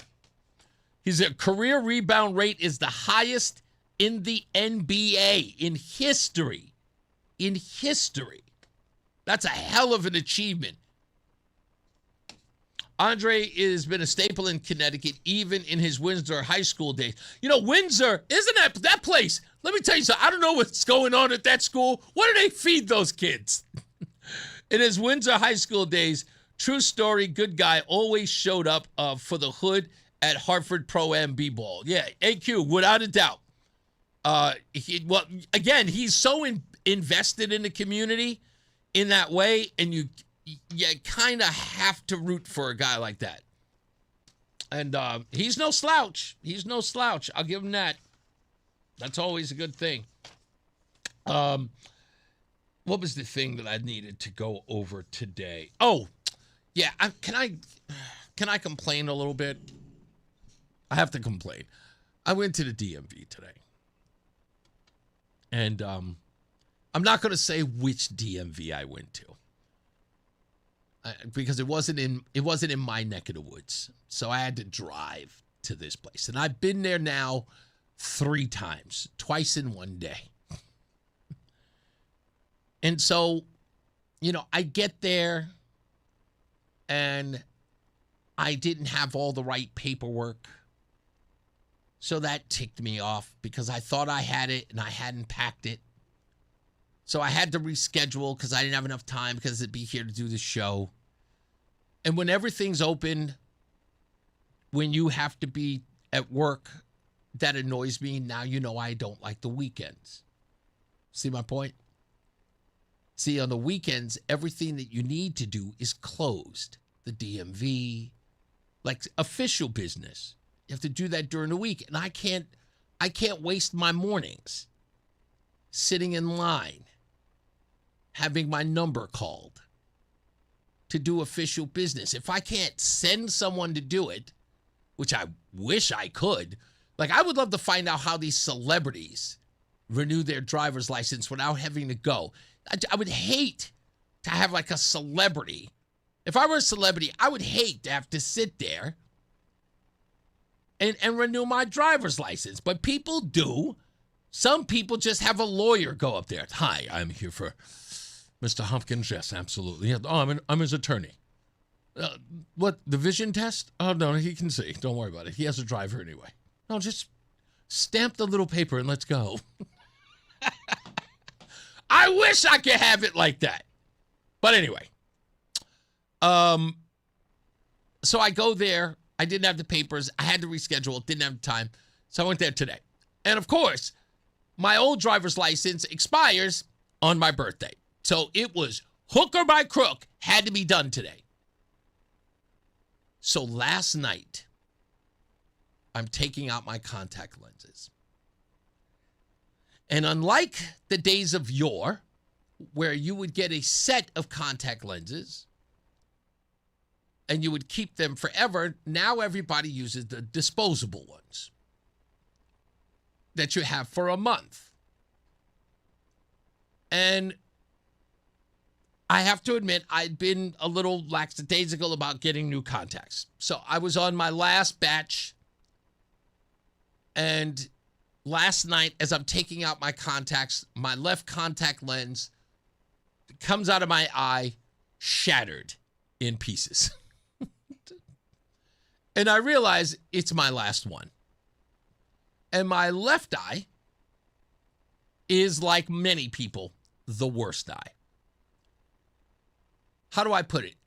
A doctor once told me that if I lost vision in my right eye, I may never drive again. That's how bad the left eye is. I have a depth perception issue with my left eye.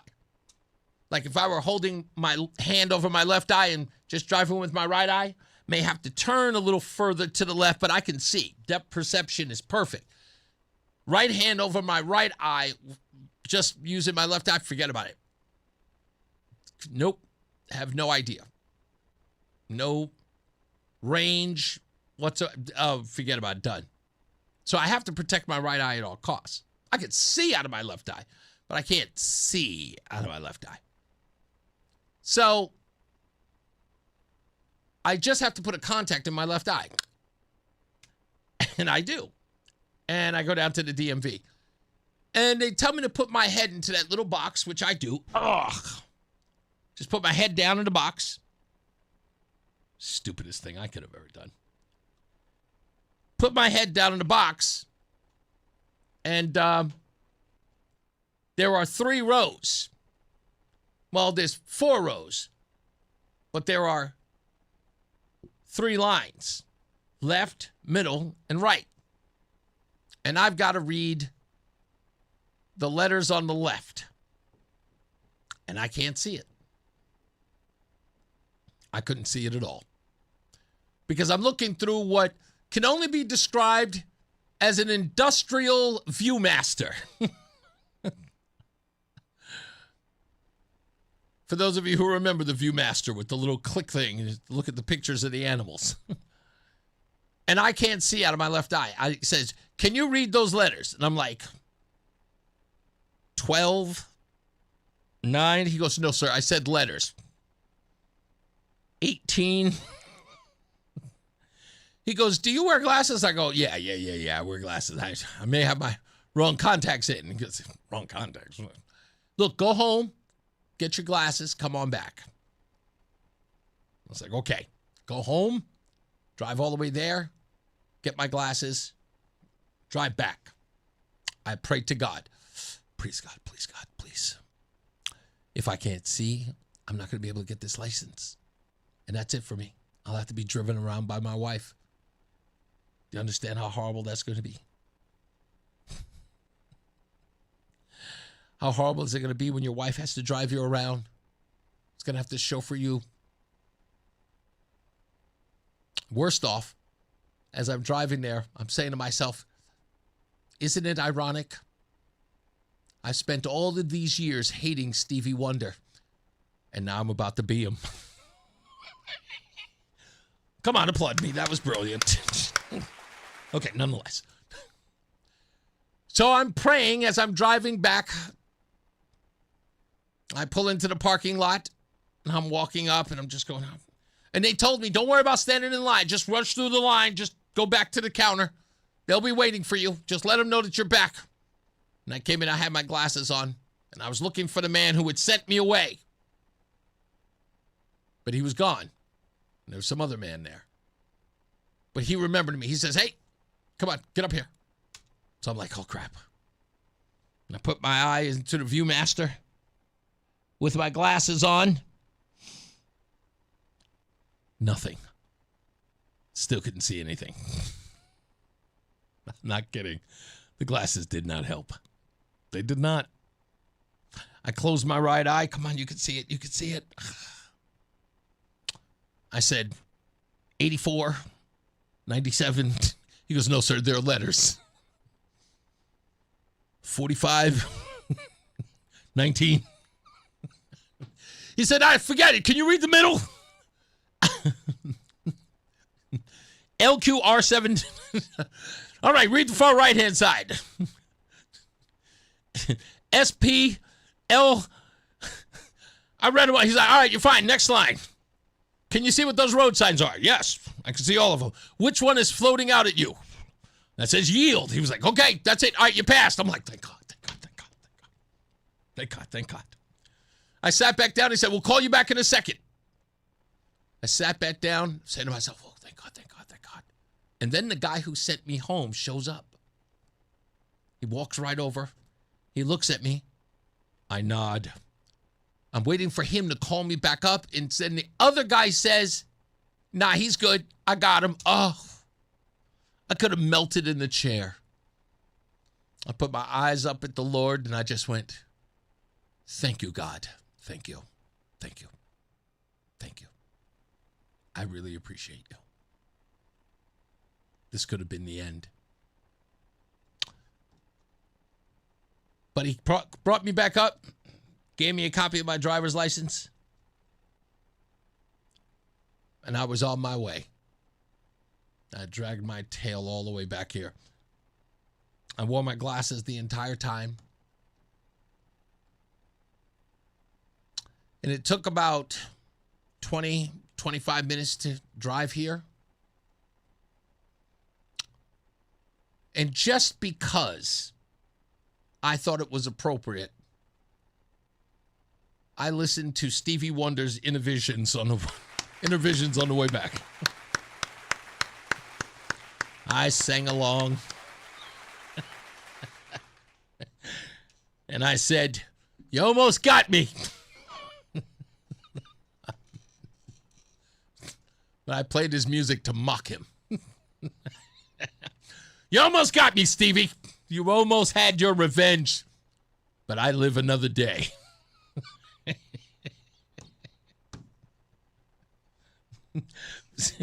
AQ says, be careful now at those news conferences. Gee golly, Ned's assistant might poke you in the eye. They may well do that. Absolutely. Now they know my weaknesses. So it's the right eye. You're right. I am letting them know. I am definitely giving it away. Don't worry. Uber Mike always has you. Thank you, Uber Mike. Listen, if I could afford a driver, I would have one. Let's take a break. We'll be back. More news, more views. We'll be back. It's Reese on the Radio.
All right, we're back. Reese on the radio here. And thank you very much, Joey V, for liking the smooth jazz during the break.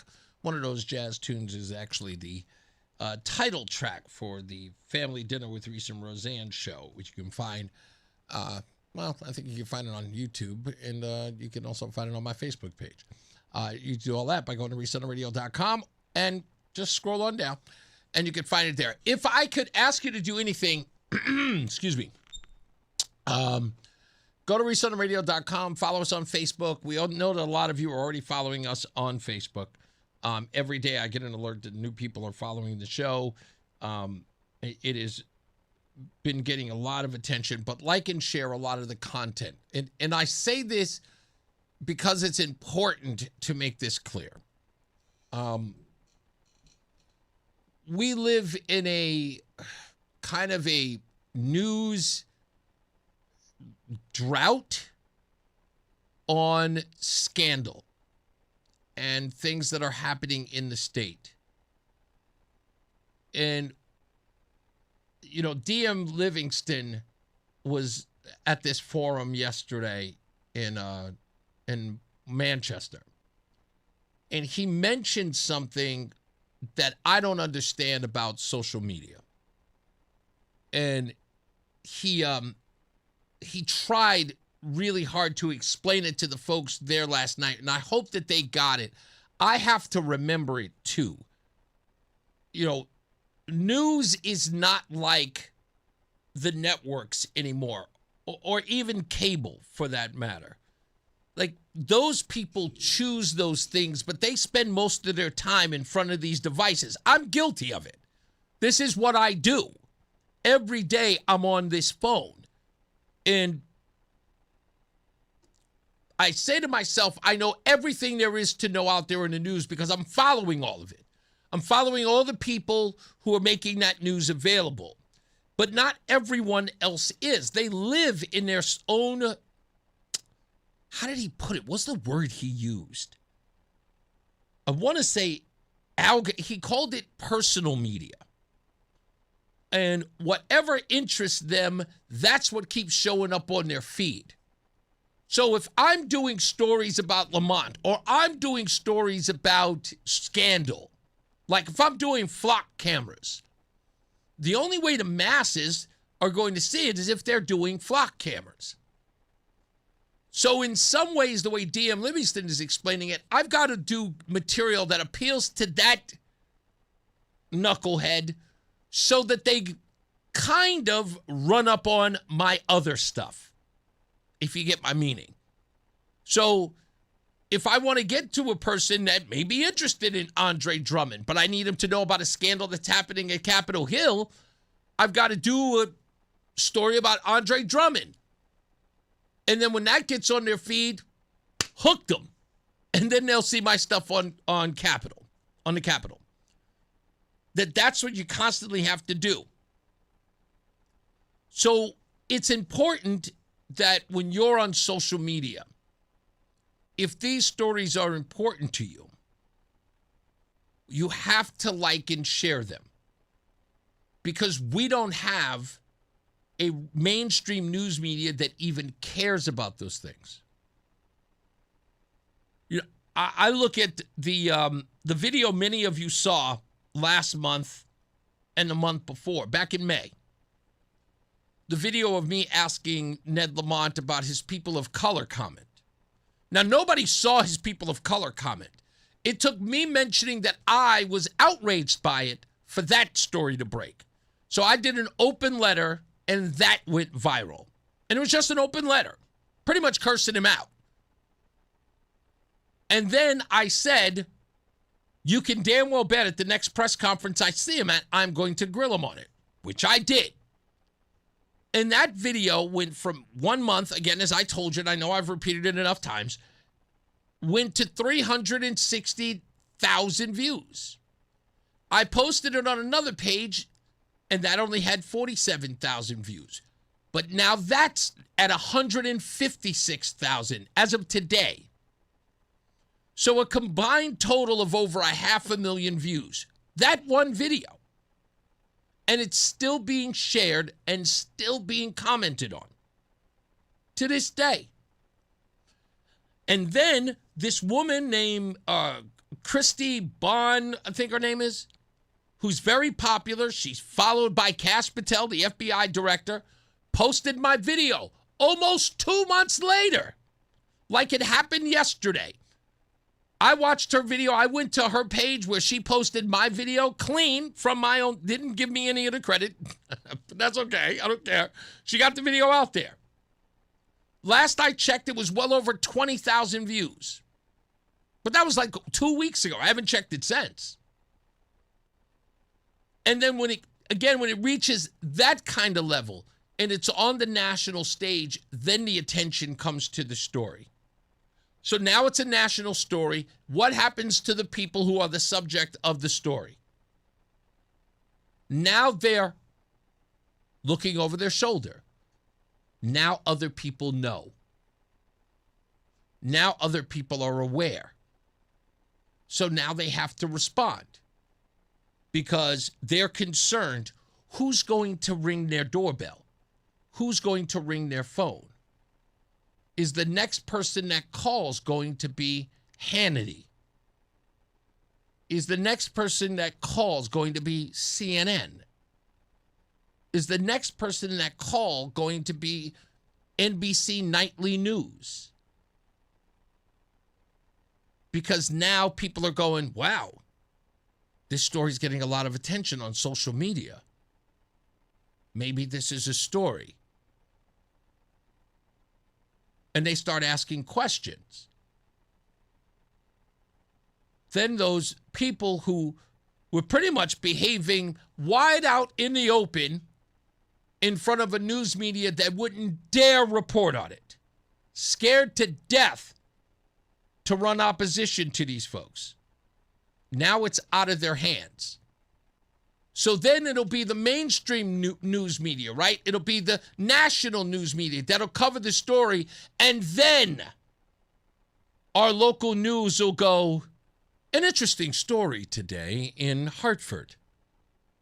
Such and such and such did such and such and such. Now they can't avoid it. So when the subject that they've been very kind to and protective of calls them up and says, hey, I saw your piece the other day. You guys didn't even want to talk about this a week ago. Then the mainstream news media, the local news here goes, yeah, but it's kind of a story now. We have to cover it. Too bad, so sad.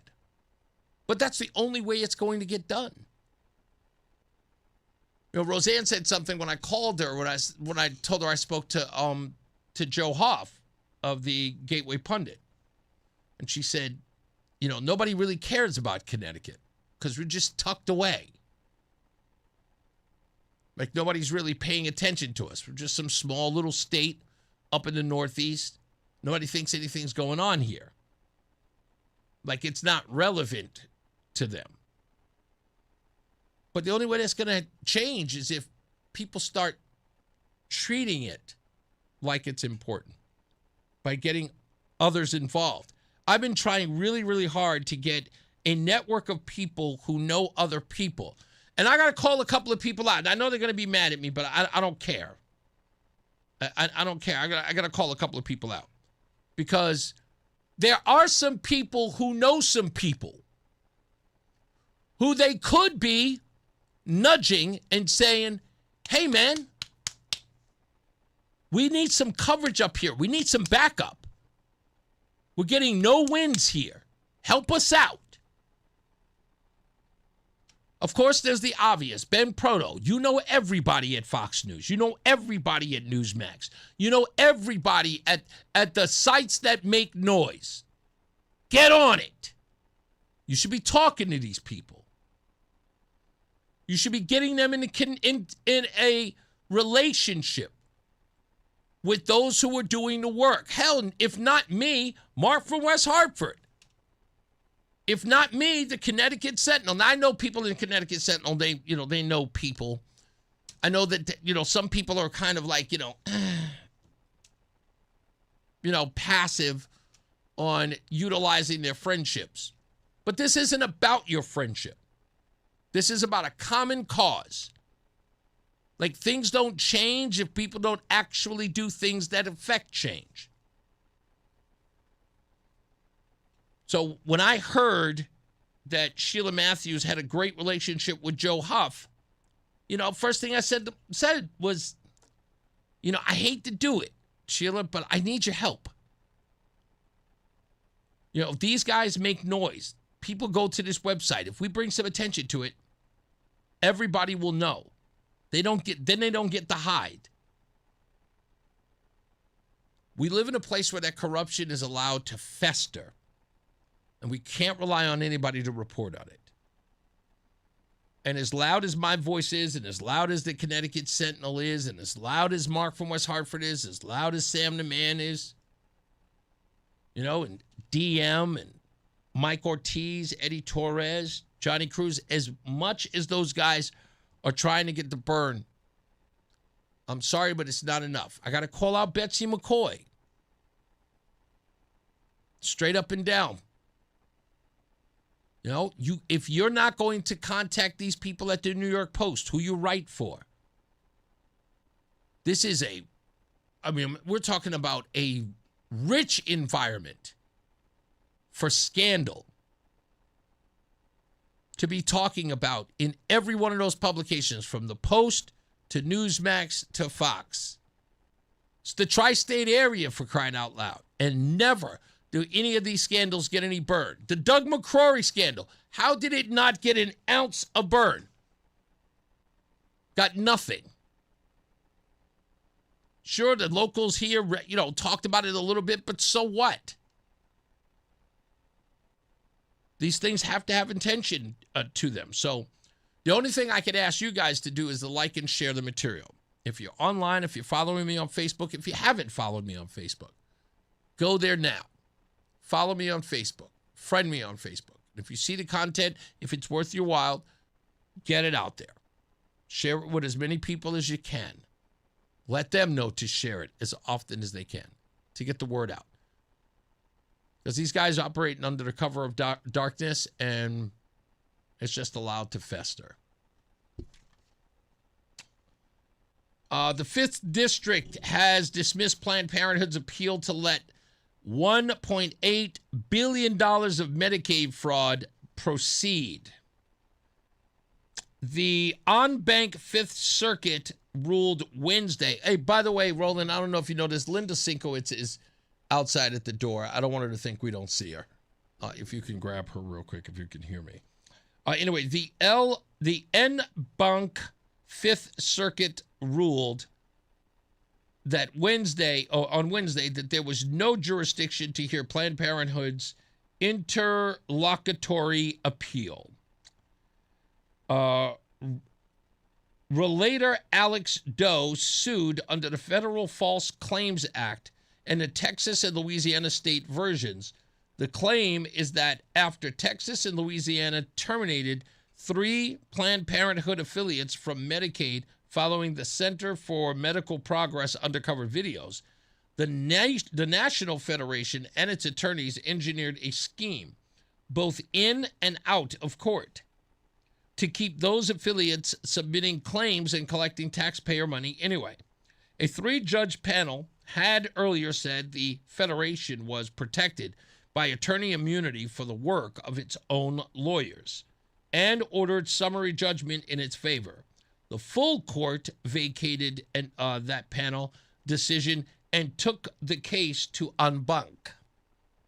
On August 12th, which was yesterday, the court held a Texas and Louisiana attorney immunity doctrines are defenses to liability, not true immunities from suit.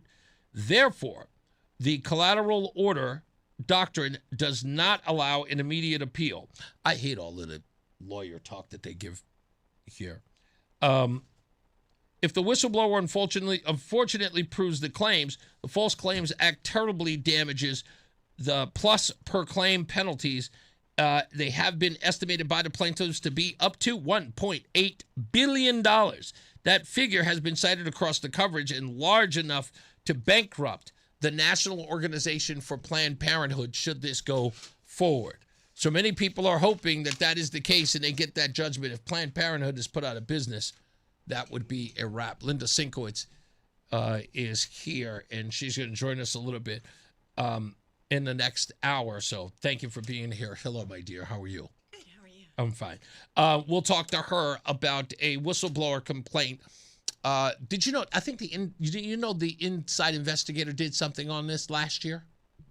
Did you know that? I'll talk to you about it. We'll get into that because many people may have missed it. And again, this is one of those stories that I said do not get a lot of attention. There are these small outfits that do this investigative report. It's not reported in the mainstream news media, which again is baffling. They only seem to care about it here if it's national. As soon as the Wall Street Journal talks about something in Connecticut, then Connecticut wants to cover it. If Fox News covers something about, Chris Murphy, then they cover it. Like I said, if you go to CT Capitol Report, they were raving about the fact that Ned Lamont's speech made it onto C-SPAN. It was like, look, we're getting national coverage. It baffles me that in one breath, they want to get national coverage, and on the other, they don't cover the stories that are here that are scandalous. Not just even for the sake of being scandalous, is that the stories are important. And the stories do kind of challenge the powerful who are here.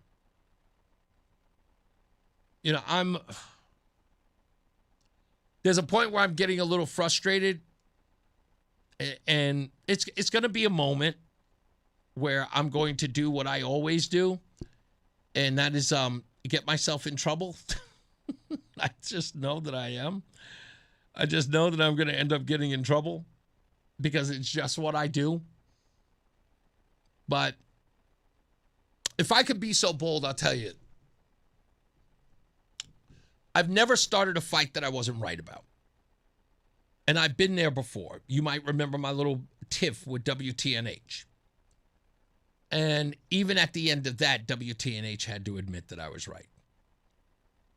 And it gave a lot of people here at the station agita. Because when you have a long relationship with people, whatever that relationship is, somebody like me comes along and can immediately screw that up. But you have to understand how that happens, and people forget how that happens. And this is a perfect example to sort of take the time to do this. So imagine I'm new at your office and no one introduces me to the outside vendors.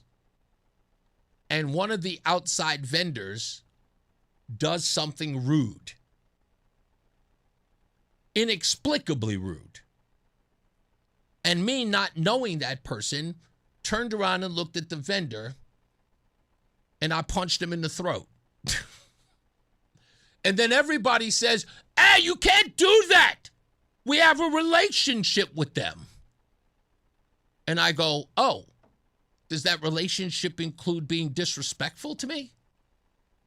Is that what you call that's what you call a relationship? The relationship is they can come around and they can do anything they want and we just appease them? That's what you think a relationship is? Oh, I'm sorry. Where I come from, that's battered wife syndrome. That's not a relationship. A relationship means there's mutual respect. You respect me and I respect you.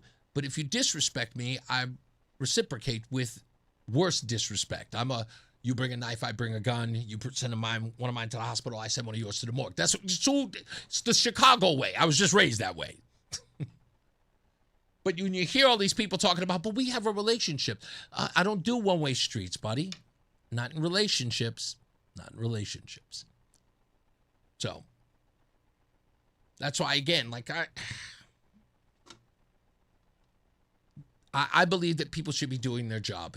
And sometimes you can tick off the wrong people. sometimes you can tick off the right people. But I think if you're being righteous, not right, righteous. I think if you tick off the right people, or even the wrong people for that matter, as long as it's at the end, it had merit, it's worth it. Hell, sometimes it's even worth getting fired over. It's just where I've been. Sorry, I had to tell a boss that once. You want to fire me? Hurry up. Let's get our first check of weather and traffic. Mark Christopher's back. He's at the BPS Lawyers Traffic Center.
All right, we're back. Reese on the radio on NewsTalk 1080 WTIC, hanging out with one of my favorite people in the world. Miss Linda Syncowicz is in the house today. Hello, my dear. How are you? I'm doing great. We are always we are seeing each other more than we ever have before lately. Yes. Like they were like bumping into each other all the time. It's like the first time we met, it had to be clandestine. It was like, you know, I had to come to a secret building and knock 3 times to get the password. It was like, nah, I see you everywhere. Like you're out of hiding, I'm out of hiding, everybody's everywhere. You of course went through the primaries, and did the primaries come out the way you expected? No. Okay. Talk to me a little bit about that. We got plenty of time with you. So, in fact, I'm going to get that answer from you because I forgot we still have to go back to our regular clock, even though we're online. I want to get your take on that because those numbers bothered me too. So I really want to get your take on this and see if I'm linking up with what you're seeing so that it's not an anomaly, right? I need somebody who does this as well as much as I do, but you do it better. But I consider myself a savant. You're a pro. You know what I mean on this one. So let's get a check of weather and traffic. Mark Christopher is back. He is in the BPS Lawyers Traffic Center. We'll be back with Linda Syncowicz.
All right, we're back. I keep pushing the wrong button there. I have a guest here. Linda Syncowicz is in the house from FightVoterFraud.org. Again, FightVoterFraud.org, doing the hard work of fighting voter fraud here in the state of Connecticut.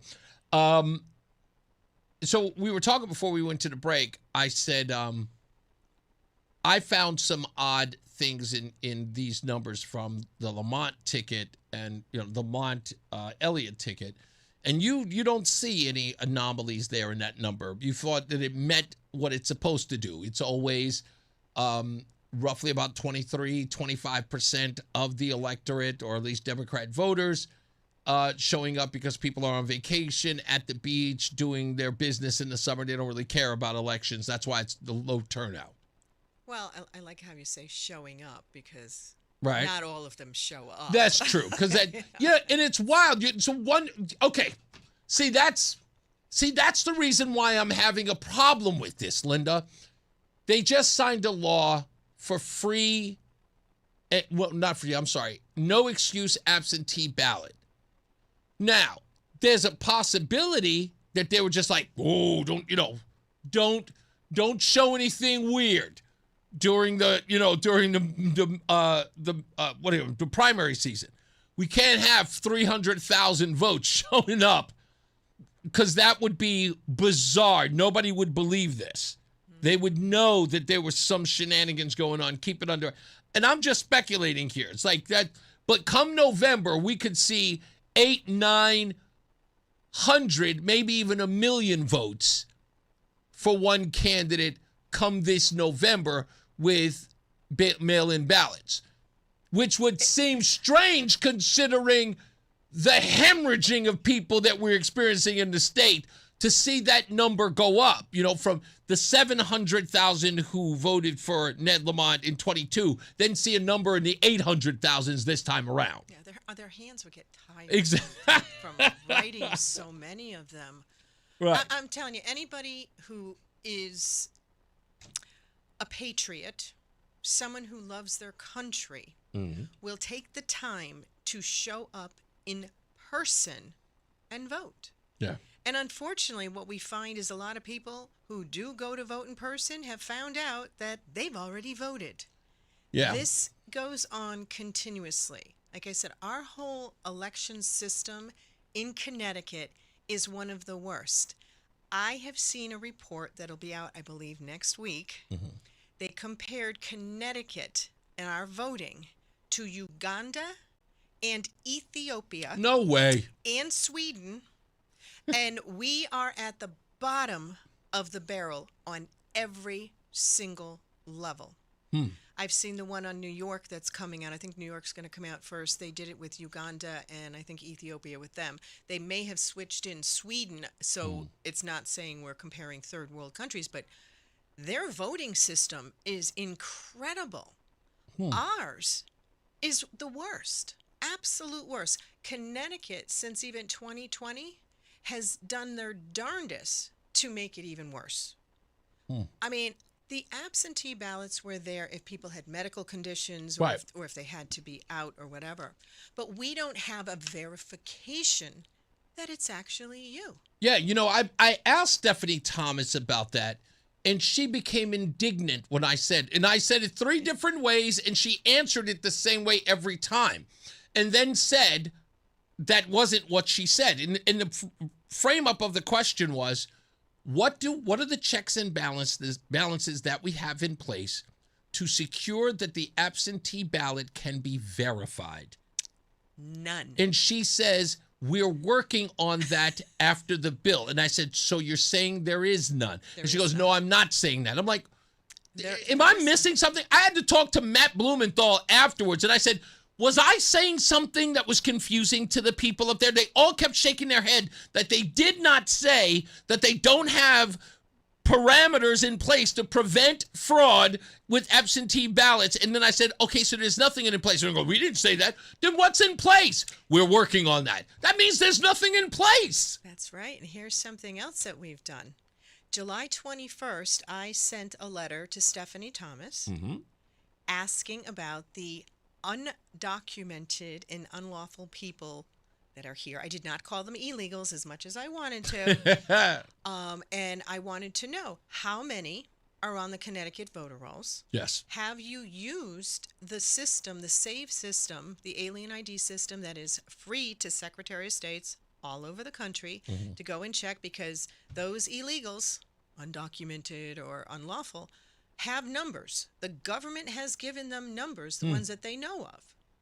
And I wanted to know how many have voted in the last 10 years. And I wanted their names and just the towns.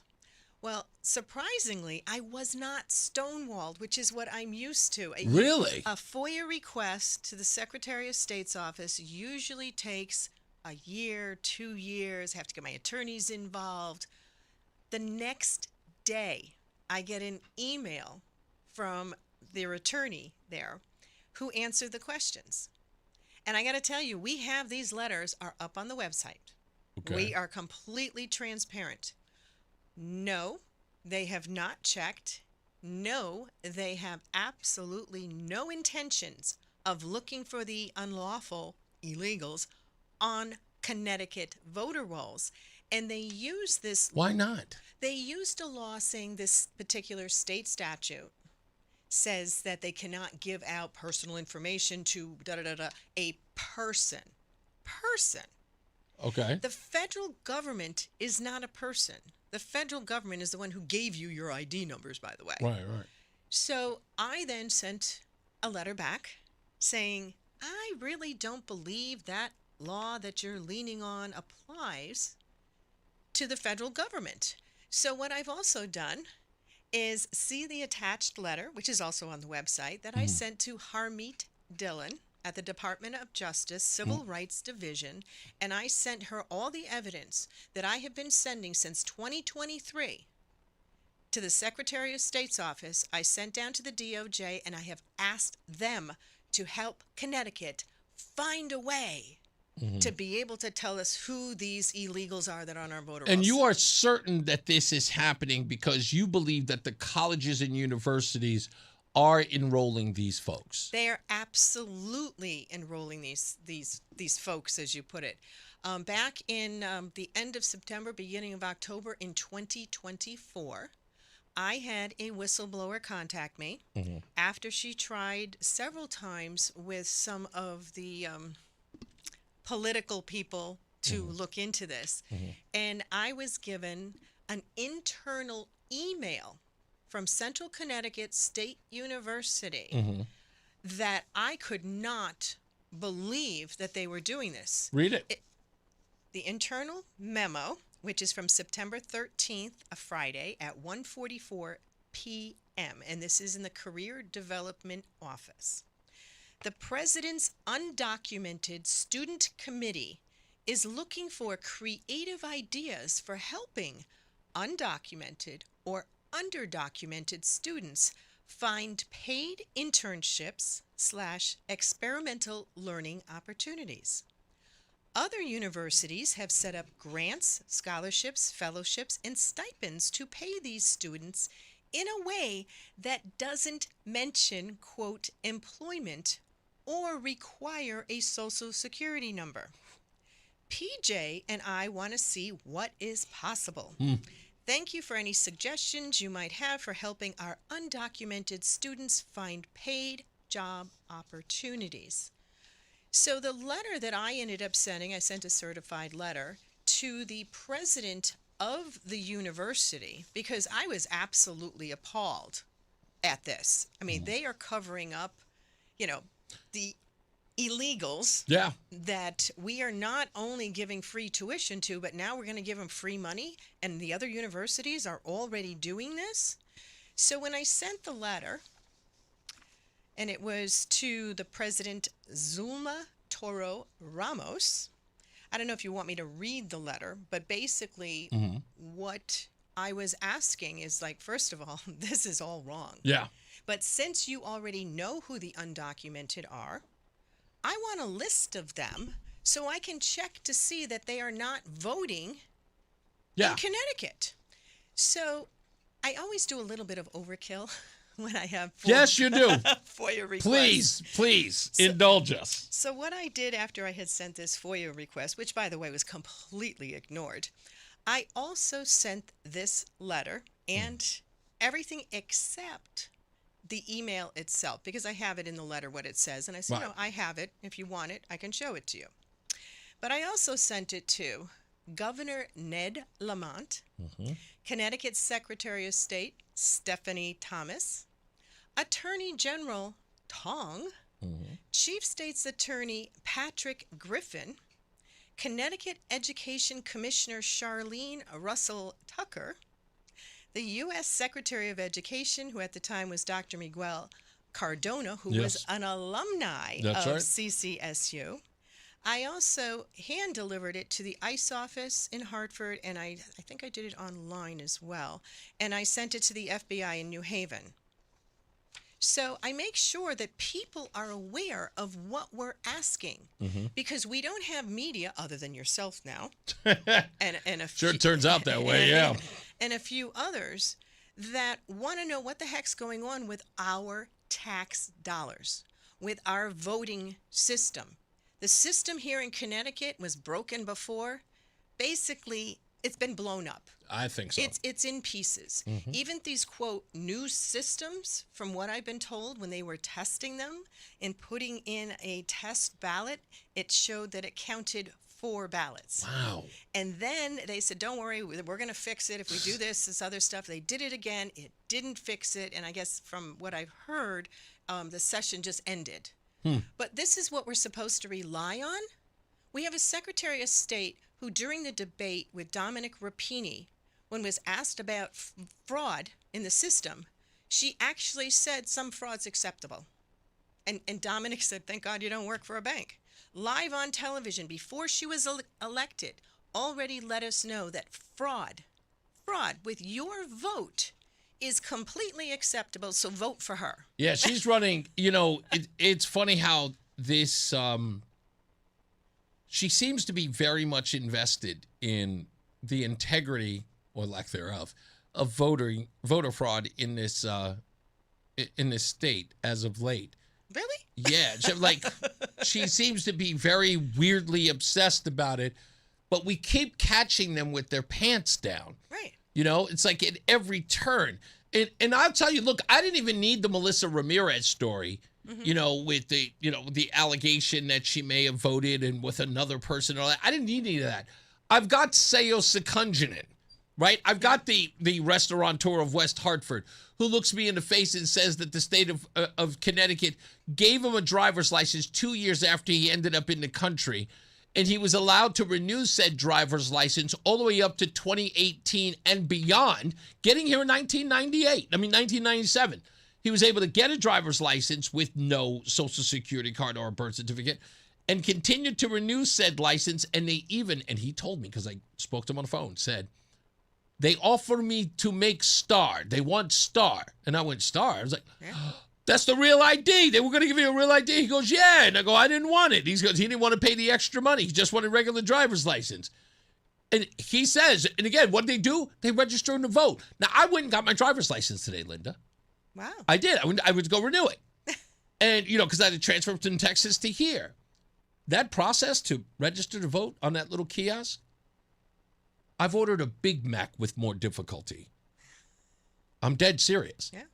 It was that simple. I mean, I pushed a button and pushed enter. There you go. That was it. It was, which one do you want to affiliate yourself with? I put Republican and enter. It was over. It might not be. You have to double check. I know, I do. I was thinking, that was the first thing I thought about afterwards. First thing I said was, man, I'm going to come out as a Democrat. I feel it. I feel it. There was what, quote, a glitch in the system a few years ago. It was like 80,000 people were changed from their party affiliation to others. And we had a woman who was on our board of ed. She was a board of, the property stuff, yeah. right? And she was the chairperson as well. And she had moved to my side of town, changed her driver's license. This is during the election season. Yeah. And she got a call from Middletown saying, you switched to a Democrat? Yeah. I mean, I actually went to the Secretary of State's office a few years ago, and I spoke to an attorney about it. And I said, are you still having the problem? Oh, no. And I said, are you sure? He goes, well, we're working on it. You're working on it. The system is broken. Yeah. You go to AAA as well. Your voter registration on what you want could ease one little click. When we come back from this break, you'll remember the president's speech. I haven't had you on since the president's speech. No. And he said something that blew me away, but I still haven't been able to sort of lock down what this means. Do you remember what he said about the 18 states as it relates to China? Do you remember that part of the speech? I'm trying to. I know the overall. Saying that China had breached 18 states' voter rolls. Oh, yes, absolutely. Okay. You know about this? Yes. You remember this part about it? Okay. Yes. I need you to explain this to me, as Denzel Washington says in the movie Philadelphia, like I'm a 6-year-old. Because I know, like, I have a question. I want to hear from you. If you can answer my question, maybe I'm confused. Maybe I'm looking at it weird. No, you're not. Okay. More with Linda Syncowicz when we get back. Stick around. She's here from Voter Fraud. Mark Christopher, he is in the BPS Lawyers Traffic Center.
All right, we are back. Reese on the radio. Linda Syncowicz from FightVoterFraud.org is here.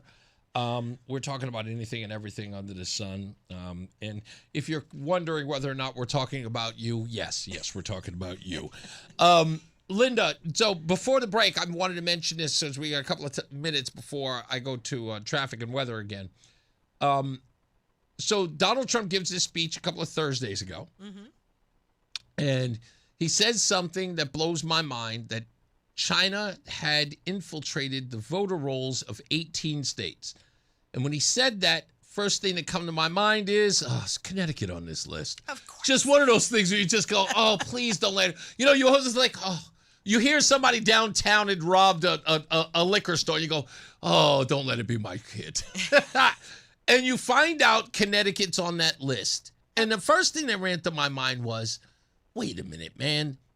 If China is interfering in the voter rolls of Connecticut in 2020 while they're trying to unseat the current commander-in-chief so they can have Biden, why even bother with Connecticut? It's a blue state. It is not a blue state. Yeah, see, I knew you were going to say that. Absolutely There were not. days, the whole time I was thinking, I said, yeah, I'm going to call Linda and she's going to tell me what I already know and I'm playing naive with. And you were going to say, because it's not a blue state and China needed to secure that it wasn't going to be a too big to rig situation.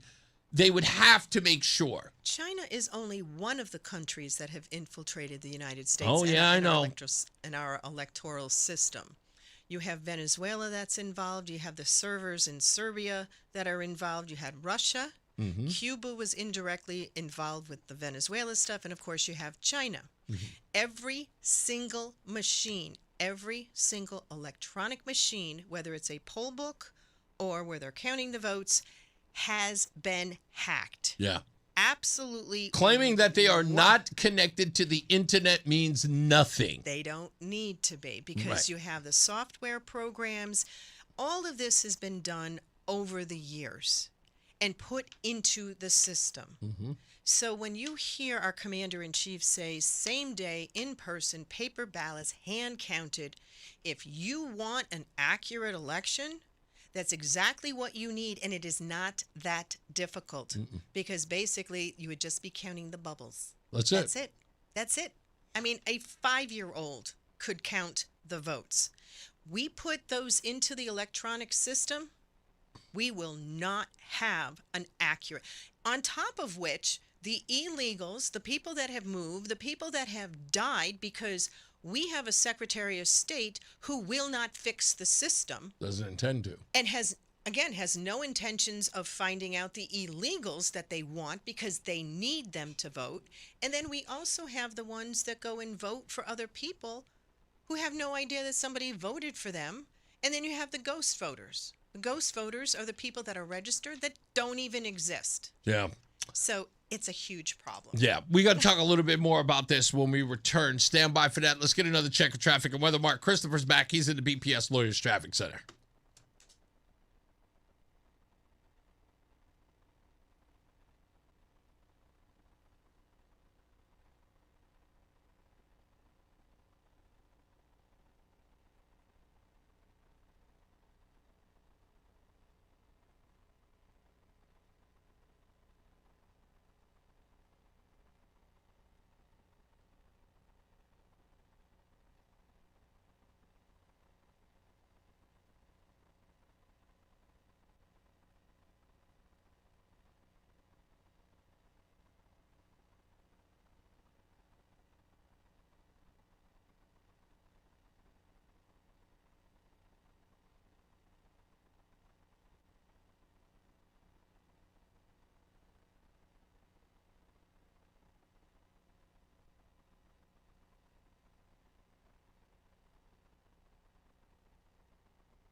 All right, we are back, Reese and Linda.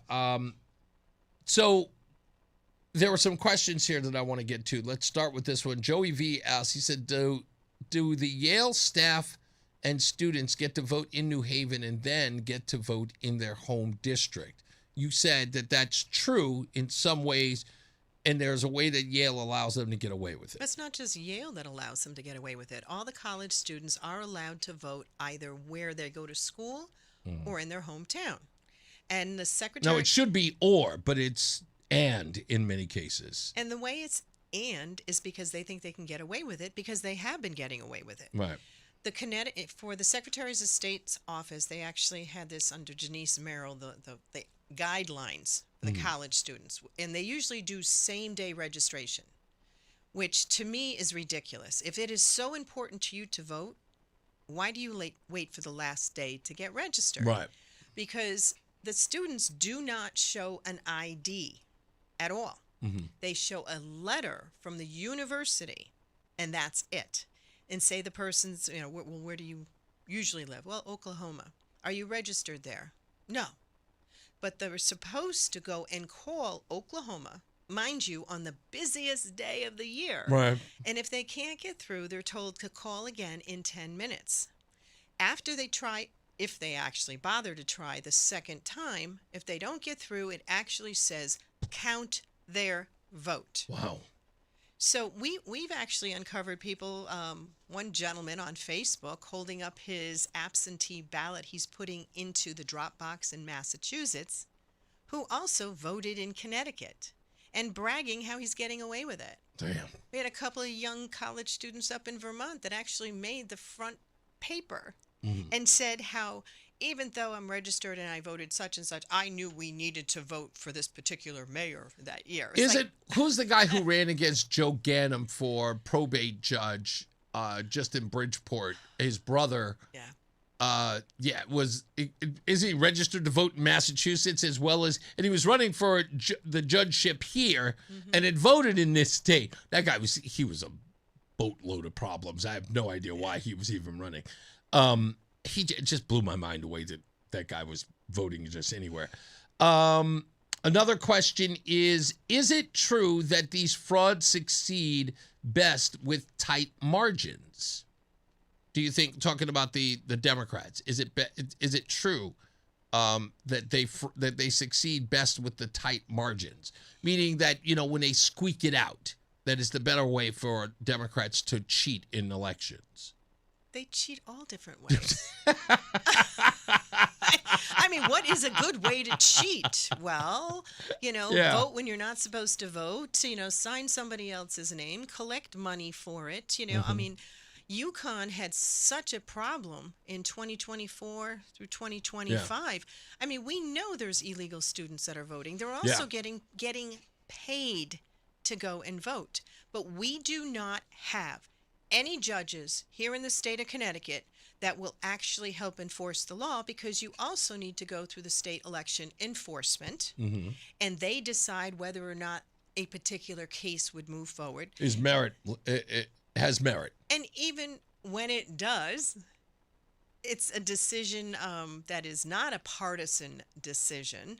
I mean, it is a partisan decision. It's not bipartisan. You can't bring the stuff directly to the chief state's attorney, because the Secretary of State will say, no, you have to go through the state election enforcement. Really?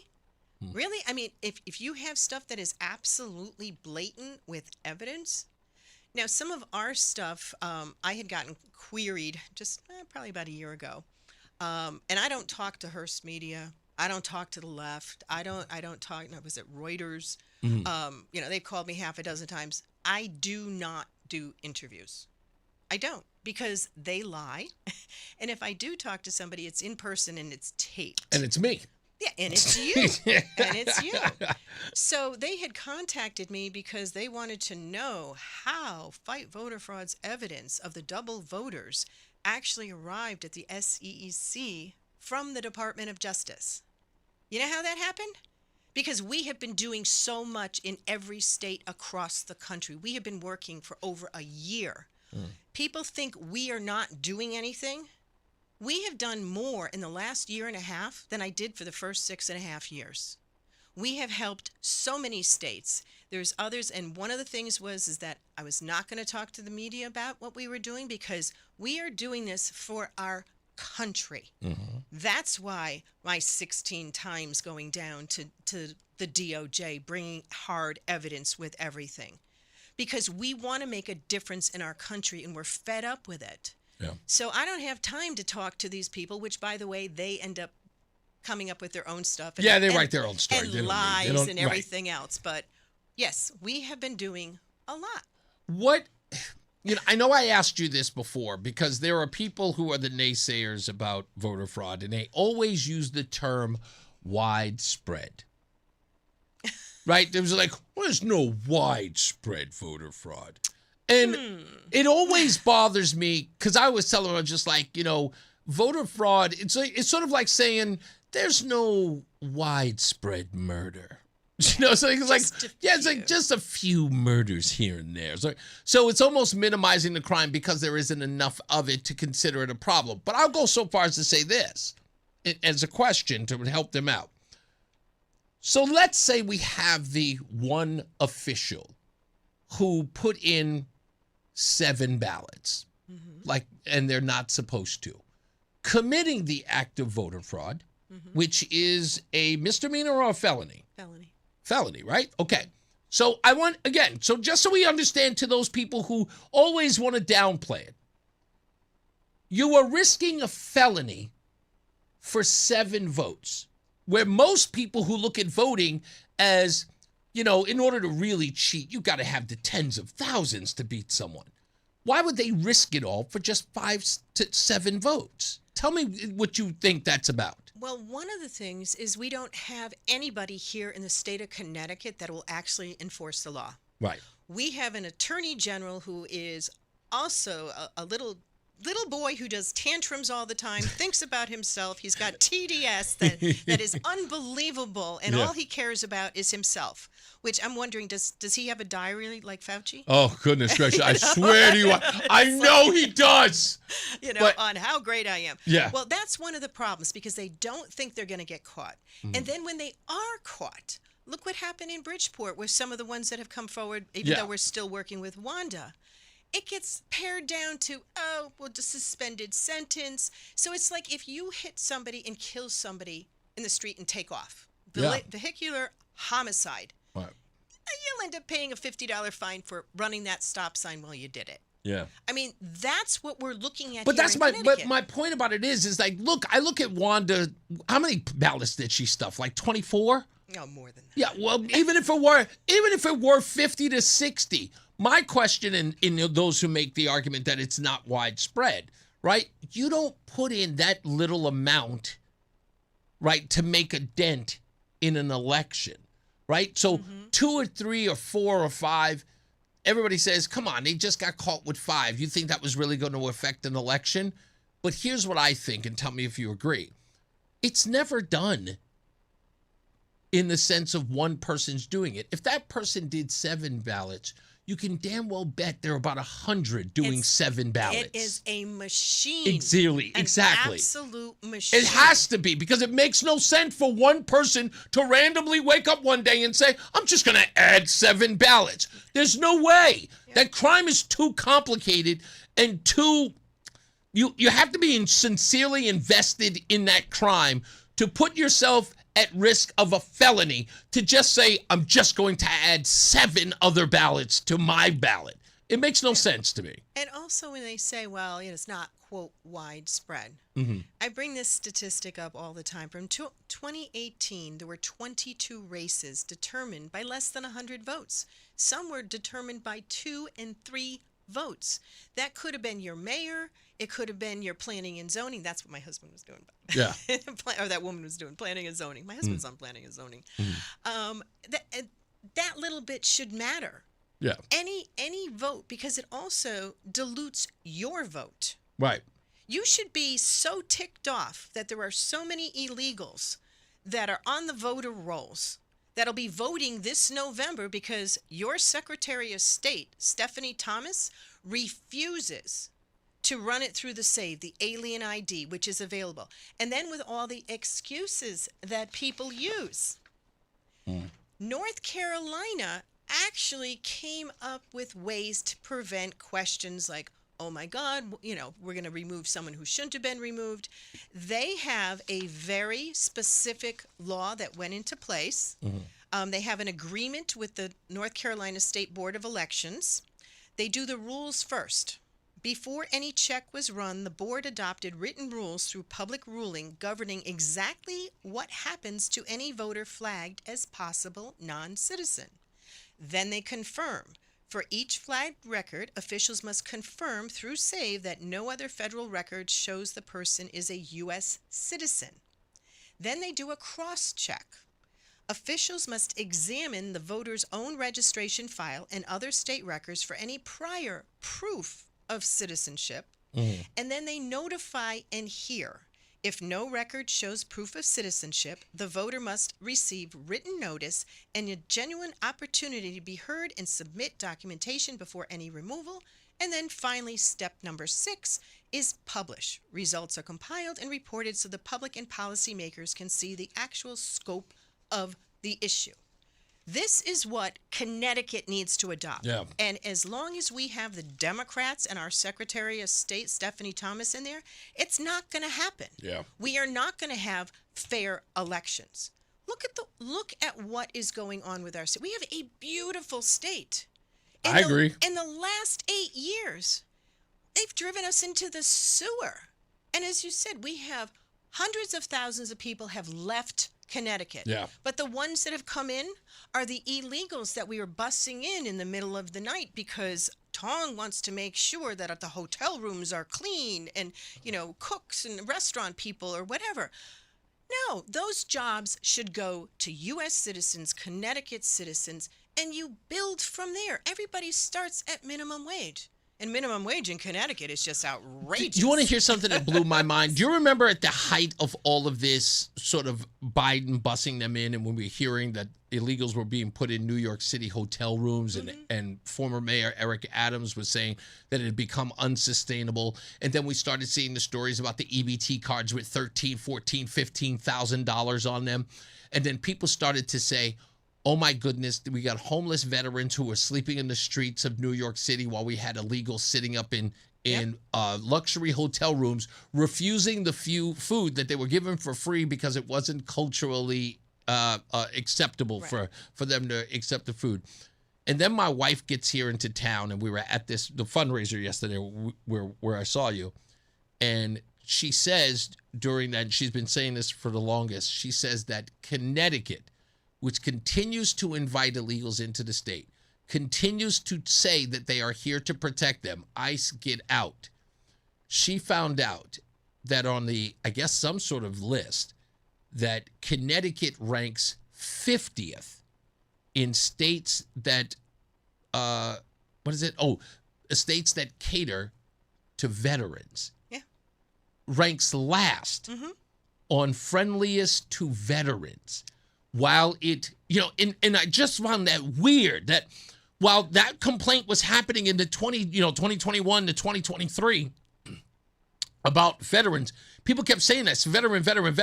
And then to find out that this state, who does everything in its power to protect them, does nothing for veterans. Last on the list of 50 states to do things for veterans. Right. Do any Democrats listen to this program? Oh, plenty. Oh, good. Plenty. If, you cannot vote Democrat this fall. You can't. I mean, look at what is going on. Look at what's happening to the seniors. Look what's happening again to our people who risk their lives in the military for us to protect our country. When the people right now, Governor Lamont, Attorney General Tong, the Secretary of State, all they care about is keeping their jobs. Yeah. They do not care about you. They do not care about me. They want my money. Yeah. Oh, that they do. Oh, and now they're talking about doing an extra property tax from the state that they're going to be putting in the next session.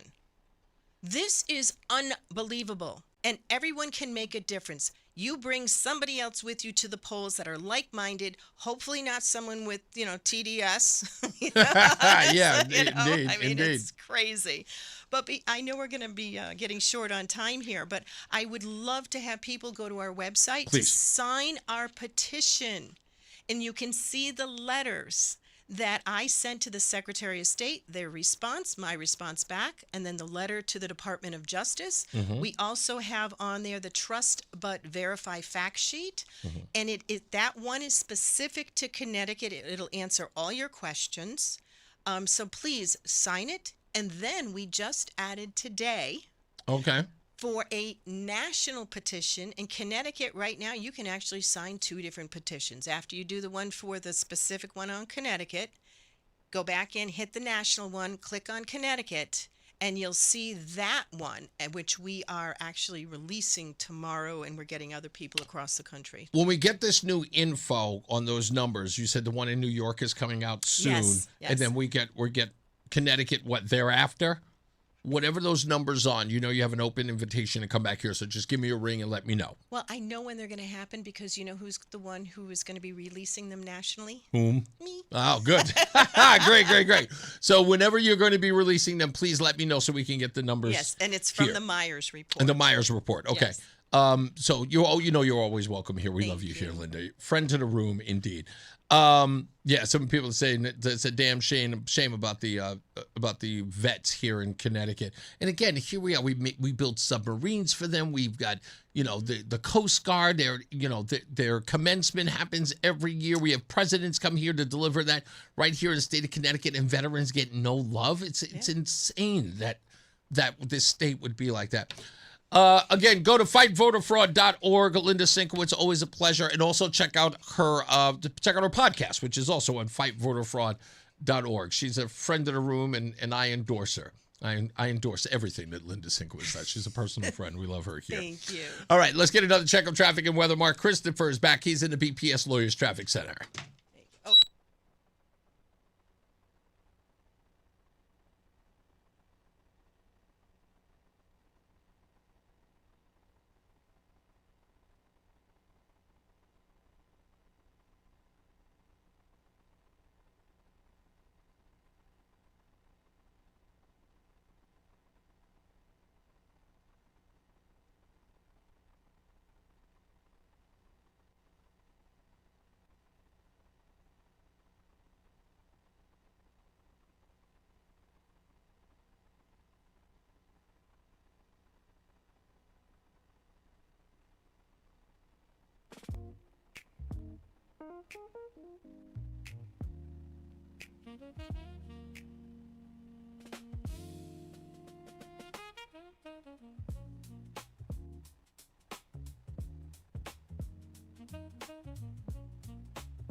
All right, we're back. Reese on the radio. I haven't even bothered to check the Red Sox scores at all. But, it's 5 o'clock, so we're going to do what we always do. News.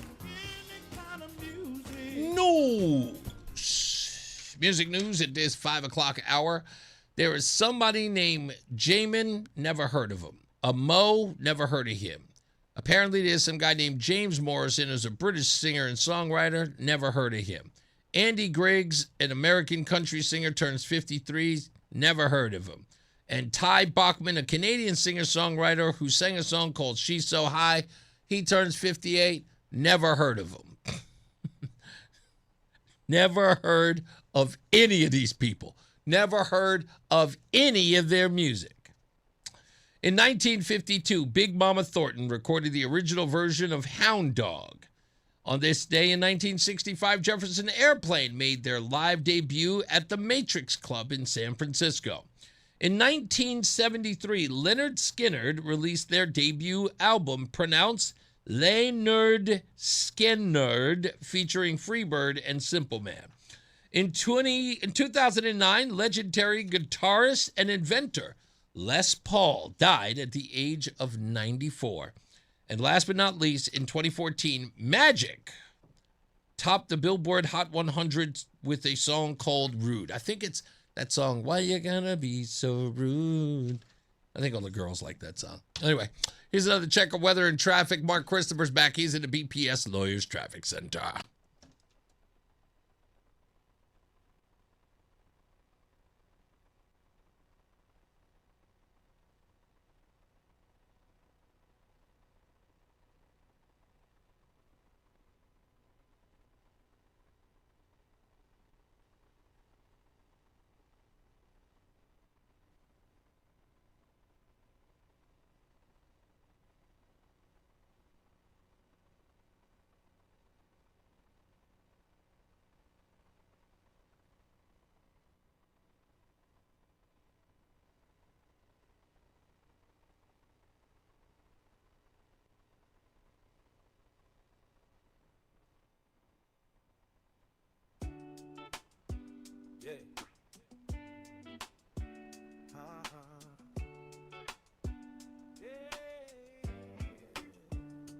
Pull up to the spot with a trunk full of cans, bag dragging like I robbed a couple trash cans.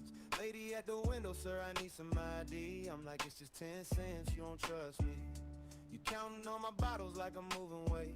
Got 3 forms of proof just to clean your gate. 100 cans or more, show your license on time. Guess my nickels and dimes worth more than my vote line. They say my can's worth more than my ballot. 10 cents shining like a Goldfield chalice. Show ID for the soda, but not for the sign. Guess my vote ain't worth a dime. They guard that nickel like it's Fort Knox solid. But anybody, any nigga still drop a ballot. If cash in a card is a hill they'll climb, then my vote ain't worth a dime. Oh yeah. Down at the school where we stand in that row, sticker on my shirt, I voted old glow. Asked the man in charge, you need my license too. He said, nah, grab a pen, we believe in you. So I'm trusted for the leader of the whole blue sky, but not trusted with a bag full of cherry cola high. Lawmakers in a circle say it's just our design. $100 in recyclables beats a ballot every time. Worth more than my ballot. 10 cents shining like a Goldfield chalice. Show ID for the soda, but not for the sign. Guess my vote ain't worth a dime. They guard that nickel like it's Fort Knox solid. But anybody, any nigga still drop a ballot. If cash in a card is the hill they'll climb, then my vote ain't worth a dime. Hey, got my license for the cans, passport for the glass, bursar for the bottle, social for the trash. They say protect the money, every cent, every time. I say protect the power, that's the real bottom line. So bring my bags, bring my lab, bring my ID card, and bring my questions for the folks up in that state yard. If 10 cents makes you careful while you watch every line, why my vote treated cheaper than a soda machine sign? They say my can's worth more than my ballot. 10 cents shining like a Goldfield chalice. Show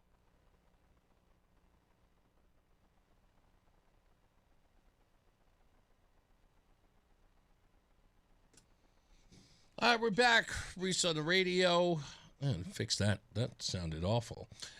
That was all low and whatnot. And thanks to Linda Syncowicz. Had a great time with her. Always do. And you're right, Bruce, with the Red Sox on, yes, I know it's online, but people actually, a lot of people listen online, weirdly enough. Even I'm impressed, to be honest. The numbers of people who have been listening or watching the show online has been overwhelming. I couldn't be more happy about it. I'm hoping upon hope that number grows. And don't forget, you can always spread the word. So like and share the program if you watch online. Just let your friends know that it's here. If they trust you. If they trust you with their time. And just say, hey, you want to hear somebody, this is, this show's great or this show's this, whatever it is. Just share it with people. I think it's worth your while. Stupidest thing, I had that, but I'm going to save that till later. Tomorrow we are going to be doing, of course, the live broadcast at Stadium 15 for my birthday. And if I have not expressed this enough, I know some people have tried to contact Roseanne to find out what Reese wants for his birthday.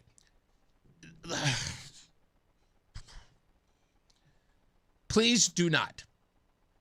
Just I know some people are going to do it and they're going to ignore me anyway. Please don't. I don't want you to bring me a gift and I'm going to feel embarrassed. I was like, oh, you didn't have to. You don't. And I mean that. In no way am I doing this because I'm looking for gifts. No. Can I be... I'm an honest person. I always tell you guys I wear my heart on my sleeve. I tell you guys everything. I really don't like keeping anything from you. I give you inside baseball what I do. Again, I've never really had a birthday party done in a way that, the way I wanted to do it. Roseanne threw me a surprise birthday party the first year we were together, and I hated it. But I've always wanted to throw a birthday party on the air during my show. Like for my show, just so I could hang out with the people I like the most. That's you. Right? I like you guys. I like being here working for you guys. So it's an opportunity for us to all get together to do the show. You guys be in the studio. You kind of hear behind the scenes.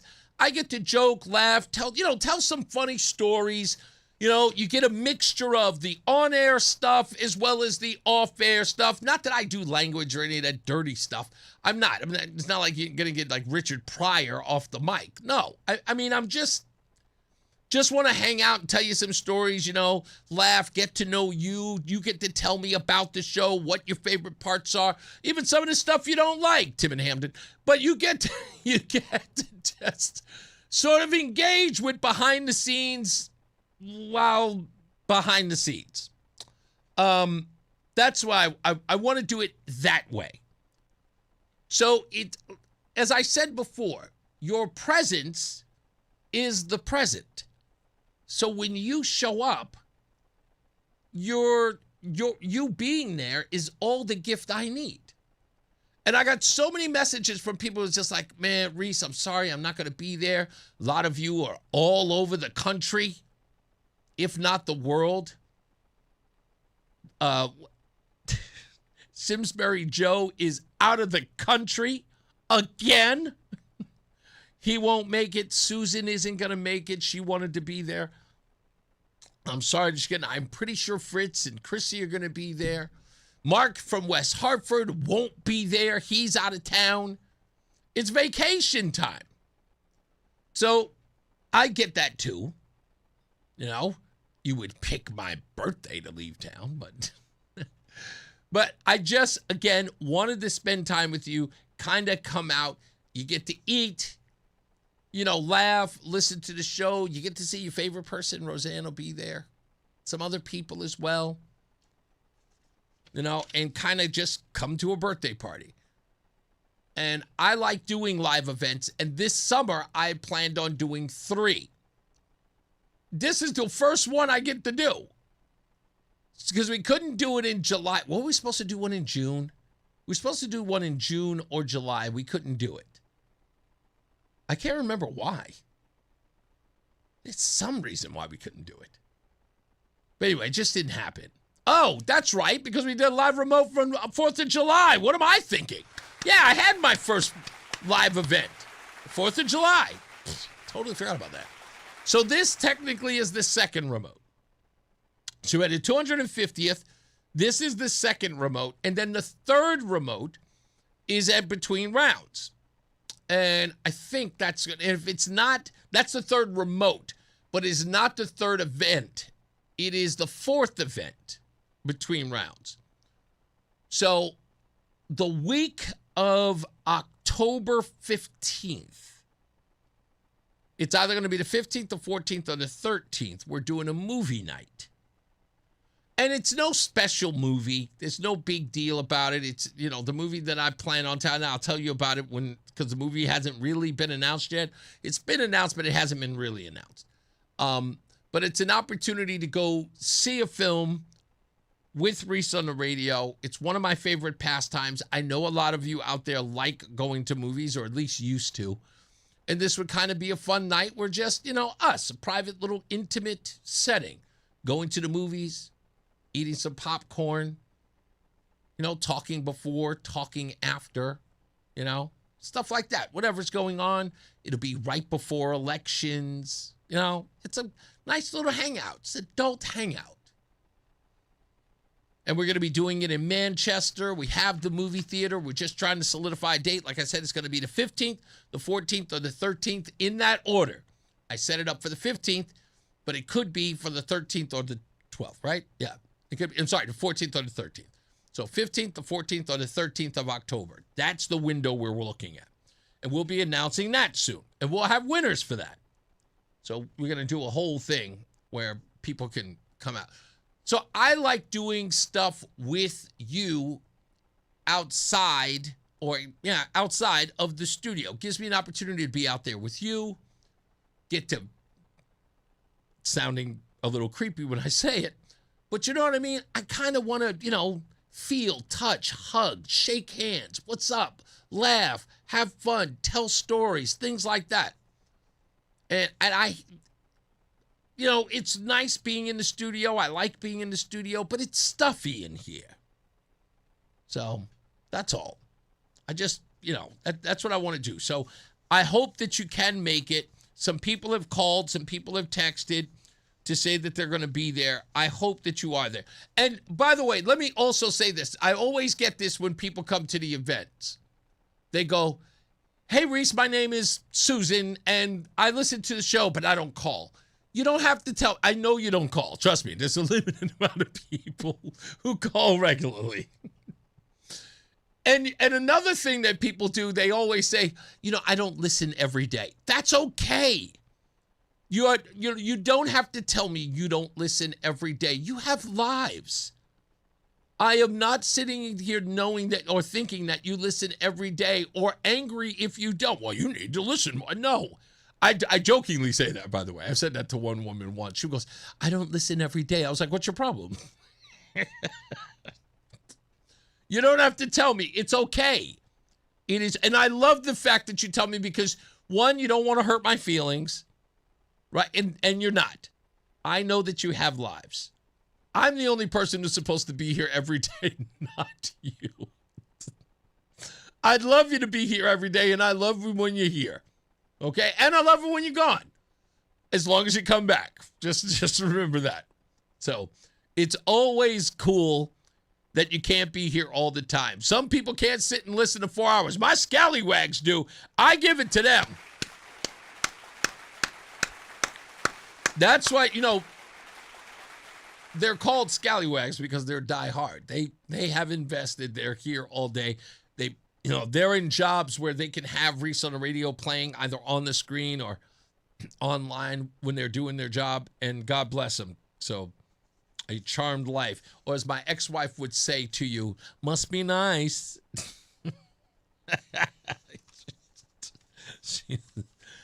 She's such a pain in the behind when she used to do that.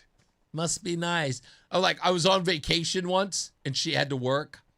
And she was like, "You're not going to work?" I'm like, "I'm on vacation."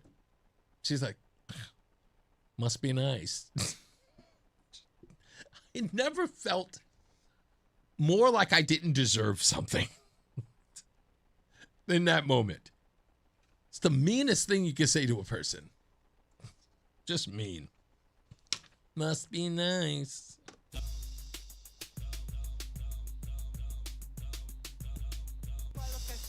Yes, you do. Stupid as can be. This could very well be the stupidest person on the face of the earth. Stupidest thing I read today comes from WMT News Channel 3 in Michigan. This story is called Battle Creek Files Lawsuit. A young man by the name of J. Lone Porter bought a brand new 2024 Ford Mustang convertible. 2 days later at 7:30 in the morning, he decided the perfect place to break it in was the parking lot of a gas station in Battle Creek, right next to active fuel pumps. He took his car and he spun donuts, laid down rubber, and kicked up a cloud of smoke, mere feet from the pumps. Why? He said he needed a flick for the gram, meaning he wanted to capture some pictures that he can post on Instagram. When the officer pulled up and asked the obvious question, "What are you doing?"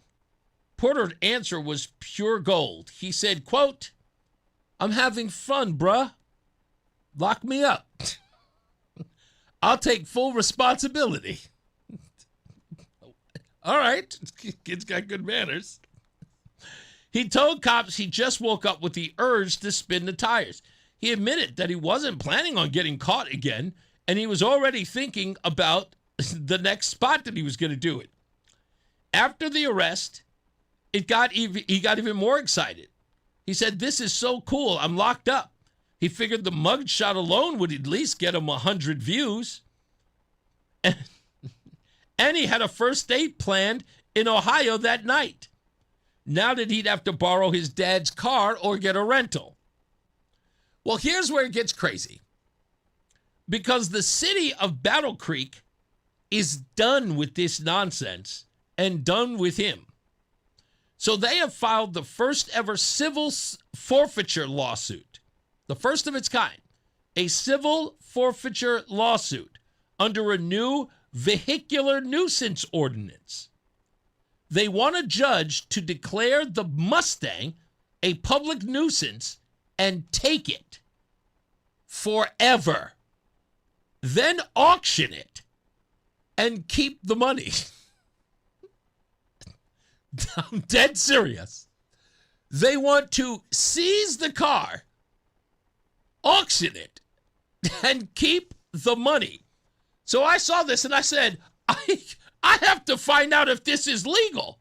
I said, Grok, is this legal? Do they really have a shot? And Grok said this. Yes, it has a real shot. Not a guaranteed win, but far from a long shot or pure publicity stunt. The ordinance that they are using is Battle Creek's Section 652-04 or .04, vehicular nuisances. It was written for exactly this kind of thing. It says, you cannot use a vehicle for reckless driving or racing in the city. A violation is a public nuisance if it threatens health, safety, and or property. On probable cause, police can seize the vehicle. The city then files a civil action in Calhoun County Circuit Court. The judge must find a public nuisance by clear and convincing evidence. If the judge agrees, the court can order the vehicle forfeited, sold, and permanently kept from the owner. The city has a decent case here. Why? Because there's a dash cam video of the act. Porter's own statements. He admitted that he was doing it for Instagram content. He said, I needed a flick for the gram. The location was 15 to 20 feet away from active gas pumps. The city's attorney is leaning hard on the explosion risk. That is the strongest. It threatens health, safety, and property. And a brand new car, 2 days old, makes the penalty look harsh, but it also shows that he knew the risk and still did it. How this case could sink them, in other words, how they can lose. This is the first case under the updated ordinance, so the judge will have to look closely at whether the city overreached. Civil forfeiture always invites due process and proportionality arguments, and Michigan courts have gotten stricter on forfeit in recent years. Clear and convincing is a high bar than the old preponderance standard in some contexts. So, $2,000 worth of tires is 100% right there, Michael A. I would not. I get angry if I go up on the curb on my tires, I lose it. I'm not kidding. Burning rubber is stupid. $2,000 worth of tires. But they said they're going to confiscate it. I have to follow up on this story. So I'm going to keep an eye out on it. See what happens. All right, let's get another check of weather and traffic. Mark Christopher's back. He's in the BPS Lawyers Traffic Center.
All right, we're back. Reese on the radio. When we come back, we'll be back on terrestrial radio so we can wrap all of this stuff up.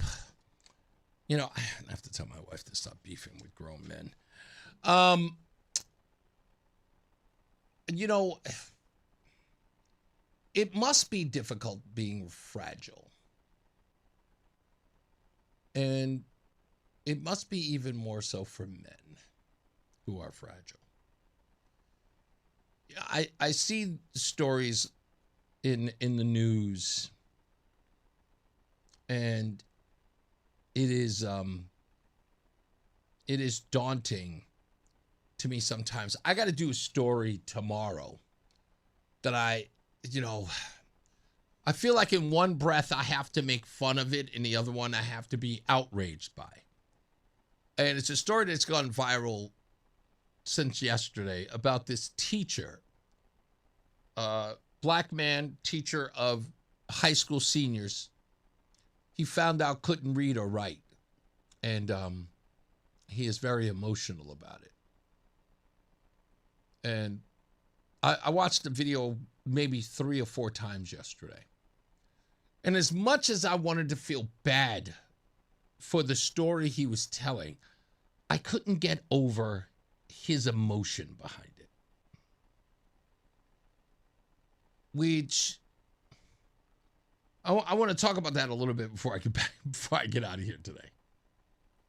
And I think it's an important message for men, because I don't think it's said enough by men. And it may be because men don't think that they should. But let's just say I'm going to break that mold today before I get out of here. Let's get another check of traffic and weather. Mark Christopher is here. He is in the BPS Lawyers Traffic Center. Hey, Mark.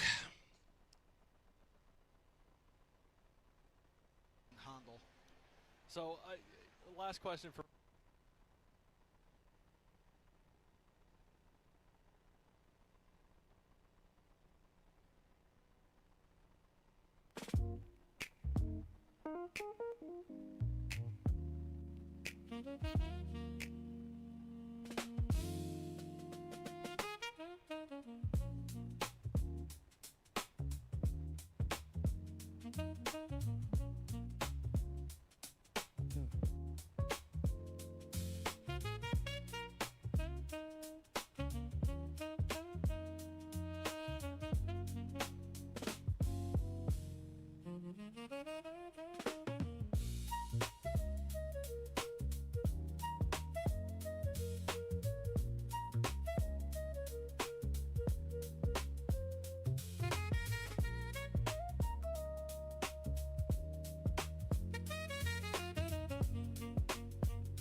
That the Red Sox in this left-handed young man.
the summer heat. You get the timeless beauty of wood with lasting protection and low maintenance. Your home deserves the #1 brand of siding in North America. Learn more at jameshardy.com. That's jameshardy.com. Hi, I'm Jonathan Ratliff, Engineering Director at Nissan.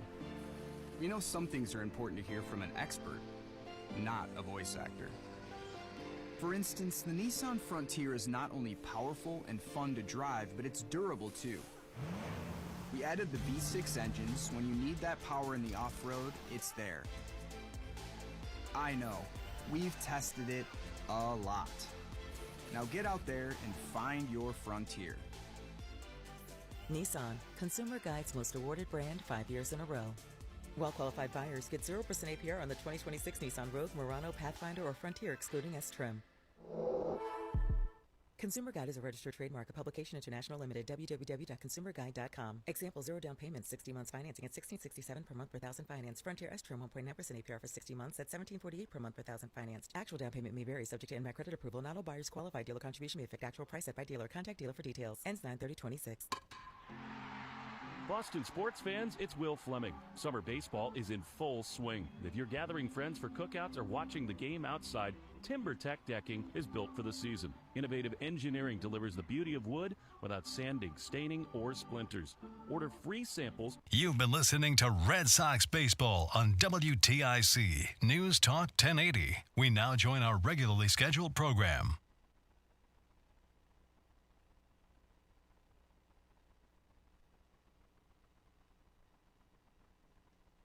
I don't think so. All right.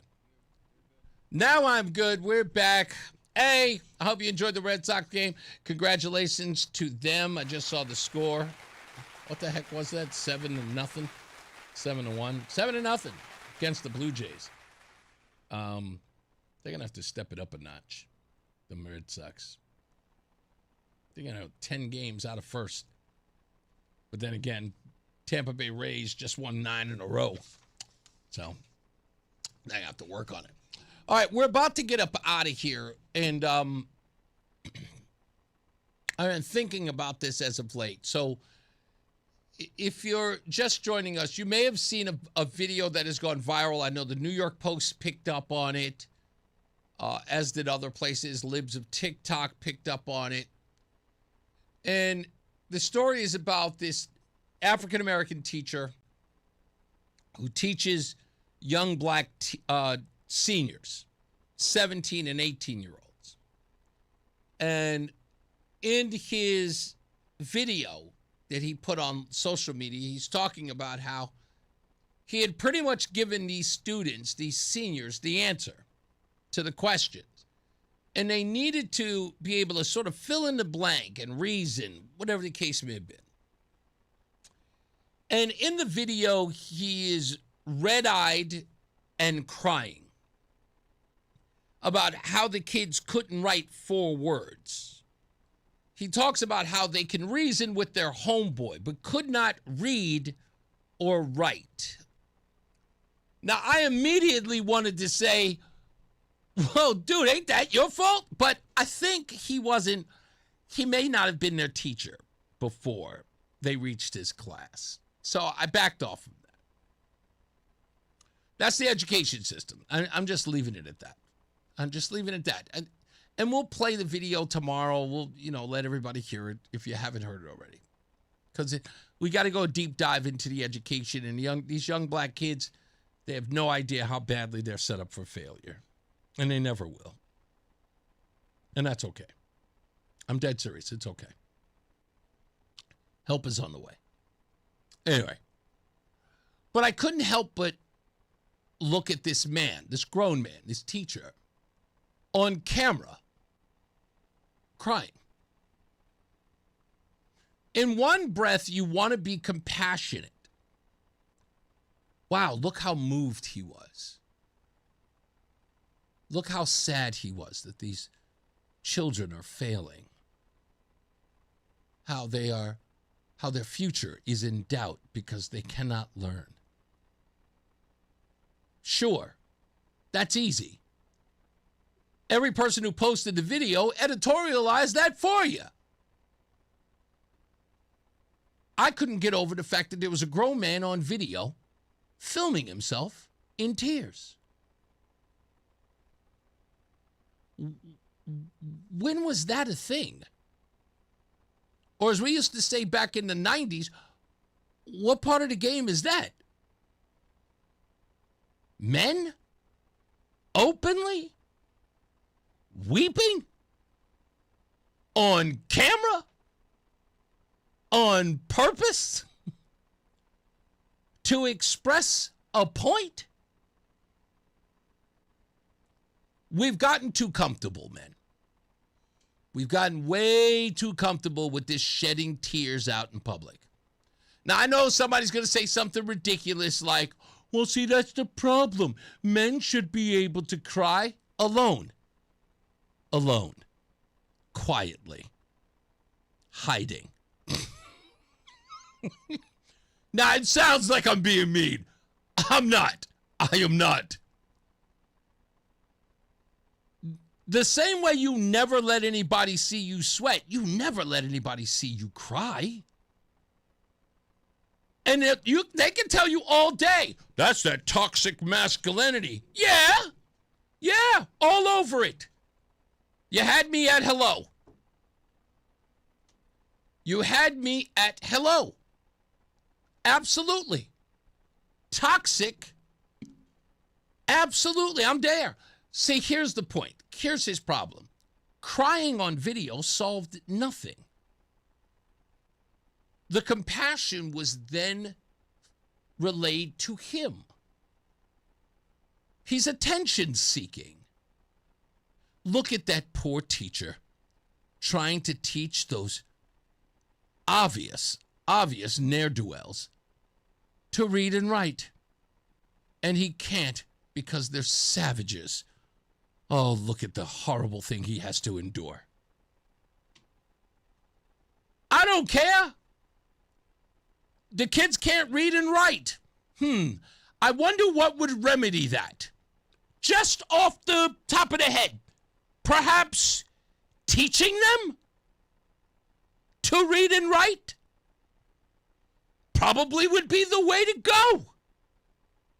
Kid can't read if only he had a teacher. Oh, that's your job? I hadn't thought of that. Oh, so the person who could actually do the thing that they're crying about that the kid didn't learn isn't doing the thing he's on camera crying about it. He isn't moved, motivated. Every one of these movies I've ever seen, Stand and Deliver, Delinquent Minds, or whatever, Dangerous Minds, that was the one with Michelle Pfeiffer. Huh? The Substitute, The Principal. By the way, one of my favorite movies. Huh? What was the movie with Hilary Swank coming in and teaching the ghetto kids how to read poetry? What was the name of that god-awful movie? What happened? Teachers are now crying because the kids haven't learned anything instead of actually teaching them? I'm sorry, buddy, but maybe I'm looking at the glass half full. Let me see. Hold on. I'm a teacher. Kid can't read. What am I going to do next? Cry about it. What kind of world do we live in, folks? Not one person said, hey, get off camera and get your ass in the classroom. Imagine the hero you would be if your video sounded like this. You know, I got to school yesterday and I had a bunch of 17 and 18-year-old kids. And they couldn't put 4 words together in a sentence. Yes, I tried everything, and it was quite obvious to me that all the schooling that these children had received was worthless, yet they kept getting promoted. 1st grade all the way up to 12th grade, and neither of them could read or write, and they're about to go out in the real world. I thought to myself, I'm a teacher. I must teach. And I did. And by the time the school year was over, every one of my students could put together a Mad Lib, at least. They were writing sentences, paragraphs, even writing essays. Yes, that's what I did. When I saw the opportunity to teach, I taught. And then a guy wins Teacher of the Year, and everybody's happy.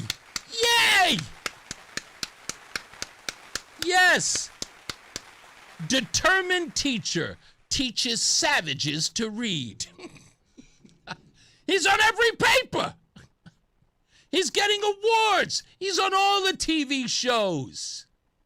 He took an opportunity, but no. What's he getting attention for now? Weeping teacher does nothing.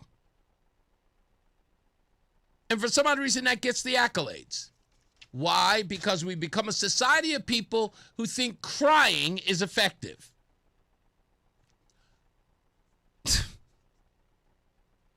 In 2017, a college op-ed and left media pieces claimed that drinking milk was racist and a white supremacist dog whistle because of lactose tolerance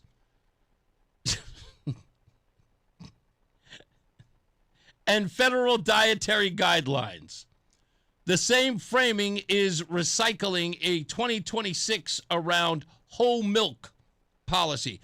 That's right. Back in 2017, California State University Long Beach student Samantha Diaz wrote in the campus paper that milk had become the new symbol of hate. She argued federal dietary guidelines recommending 3 cups of milk a day were racist because of osteoporosis hits African populations at lower rates than most Americans, and high calcium intake has been linked to higher prostate cancer risks in some black men. Therefore, she said, pushing milk harms non-white people while benefiting whites. Don't drink the milk. It's spoiled.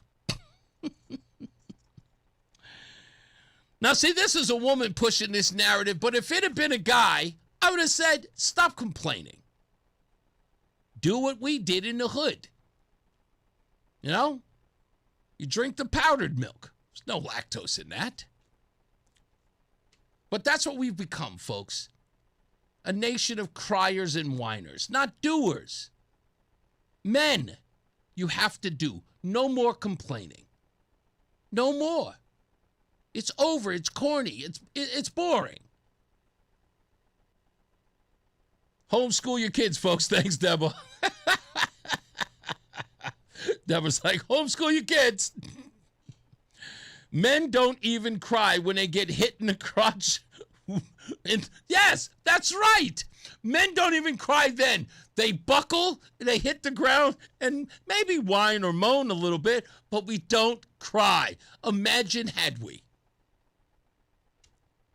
If you see the video, go look at it. Luckily, he had a tissue in his purse. Hal said, luckily, he had a tissue in his purse.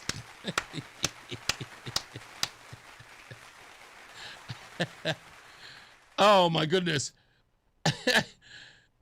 What a joke our education system is, John Beckman said. Michael A. said, put him in boot camp and then watch the tears. That's right, Deborah. He's in a position to change it. Hopefully he takes it beyond the video. Indeed. Stevie V, what's up, buddy? Hey, yeah, I'm Caucasian, so I drink white milk. I don't even drink chocolate milk. You didn't drink hood milk in the ghetto? No, but you know what? I'll tell you a quick story, Steve. So when I used to work at our own former sister station, WRKO in Boston, they sent me out into to City Hall to hand out ice cream, right? To give people free scoops of ice cream. They had me working at the Hood Milk Station, and I said, hey, something's going on here.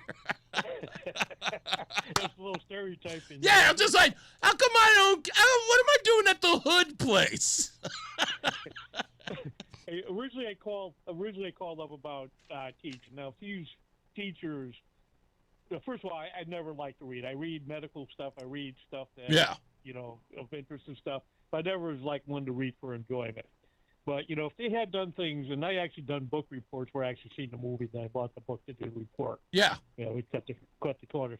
But anyways, if they would show, like, movies with captions, like a popular movie. Yeah. Or something like that, or get them something to read that would really pique their interest, that probably would solve a lot of the problem. Other barring, like, learning disabilities, like being dyslexic or whatever. Yes! You know what I mean? But there's a part of me that's really angry that video went viral and nobody noticed that there was a grown man crying in it.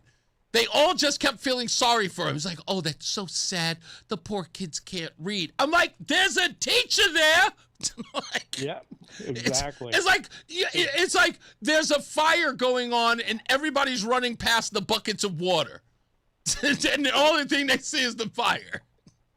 Well, as you know, like in New York City, they have people down in the basement because they're so bad at being teachers they can't get fired. That's exactly right. That's right. You were talking about the police, being, displaced because of cameras or whatever. With the unions, that's never going to happen, and logistically, it's never going to happen because people are still going to commit crime. Yeah, indeed, right. Care if they're on camera. I got to get up out of here, but you better be at my birthday, Stevie V. I would love to go, but by the time I get out of work, get cleaned up, and head out there, you'll be ready for bed. You better get there anyway. All right, I'll talk to you later. You know what? Next time you're in Waterbury, I see you there a couple times. Give me a holler. You got it. All right, as I always say, radio is free, so we thank you for paying attention. Remember to keep JC in your hearts and in your mind. Sean Patrick, we love you and we miss you. Remember that panic is not planning, so plan your work and work your plan. Me, I'm Reese on the radio. You better be at my birthday tomorrow, 2 to 6, Stadium 15. I will see you there. Holla, holla, pop your collar. Mark Christopher is here.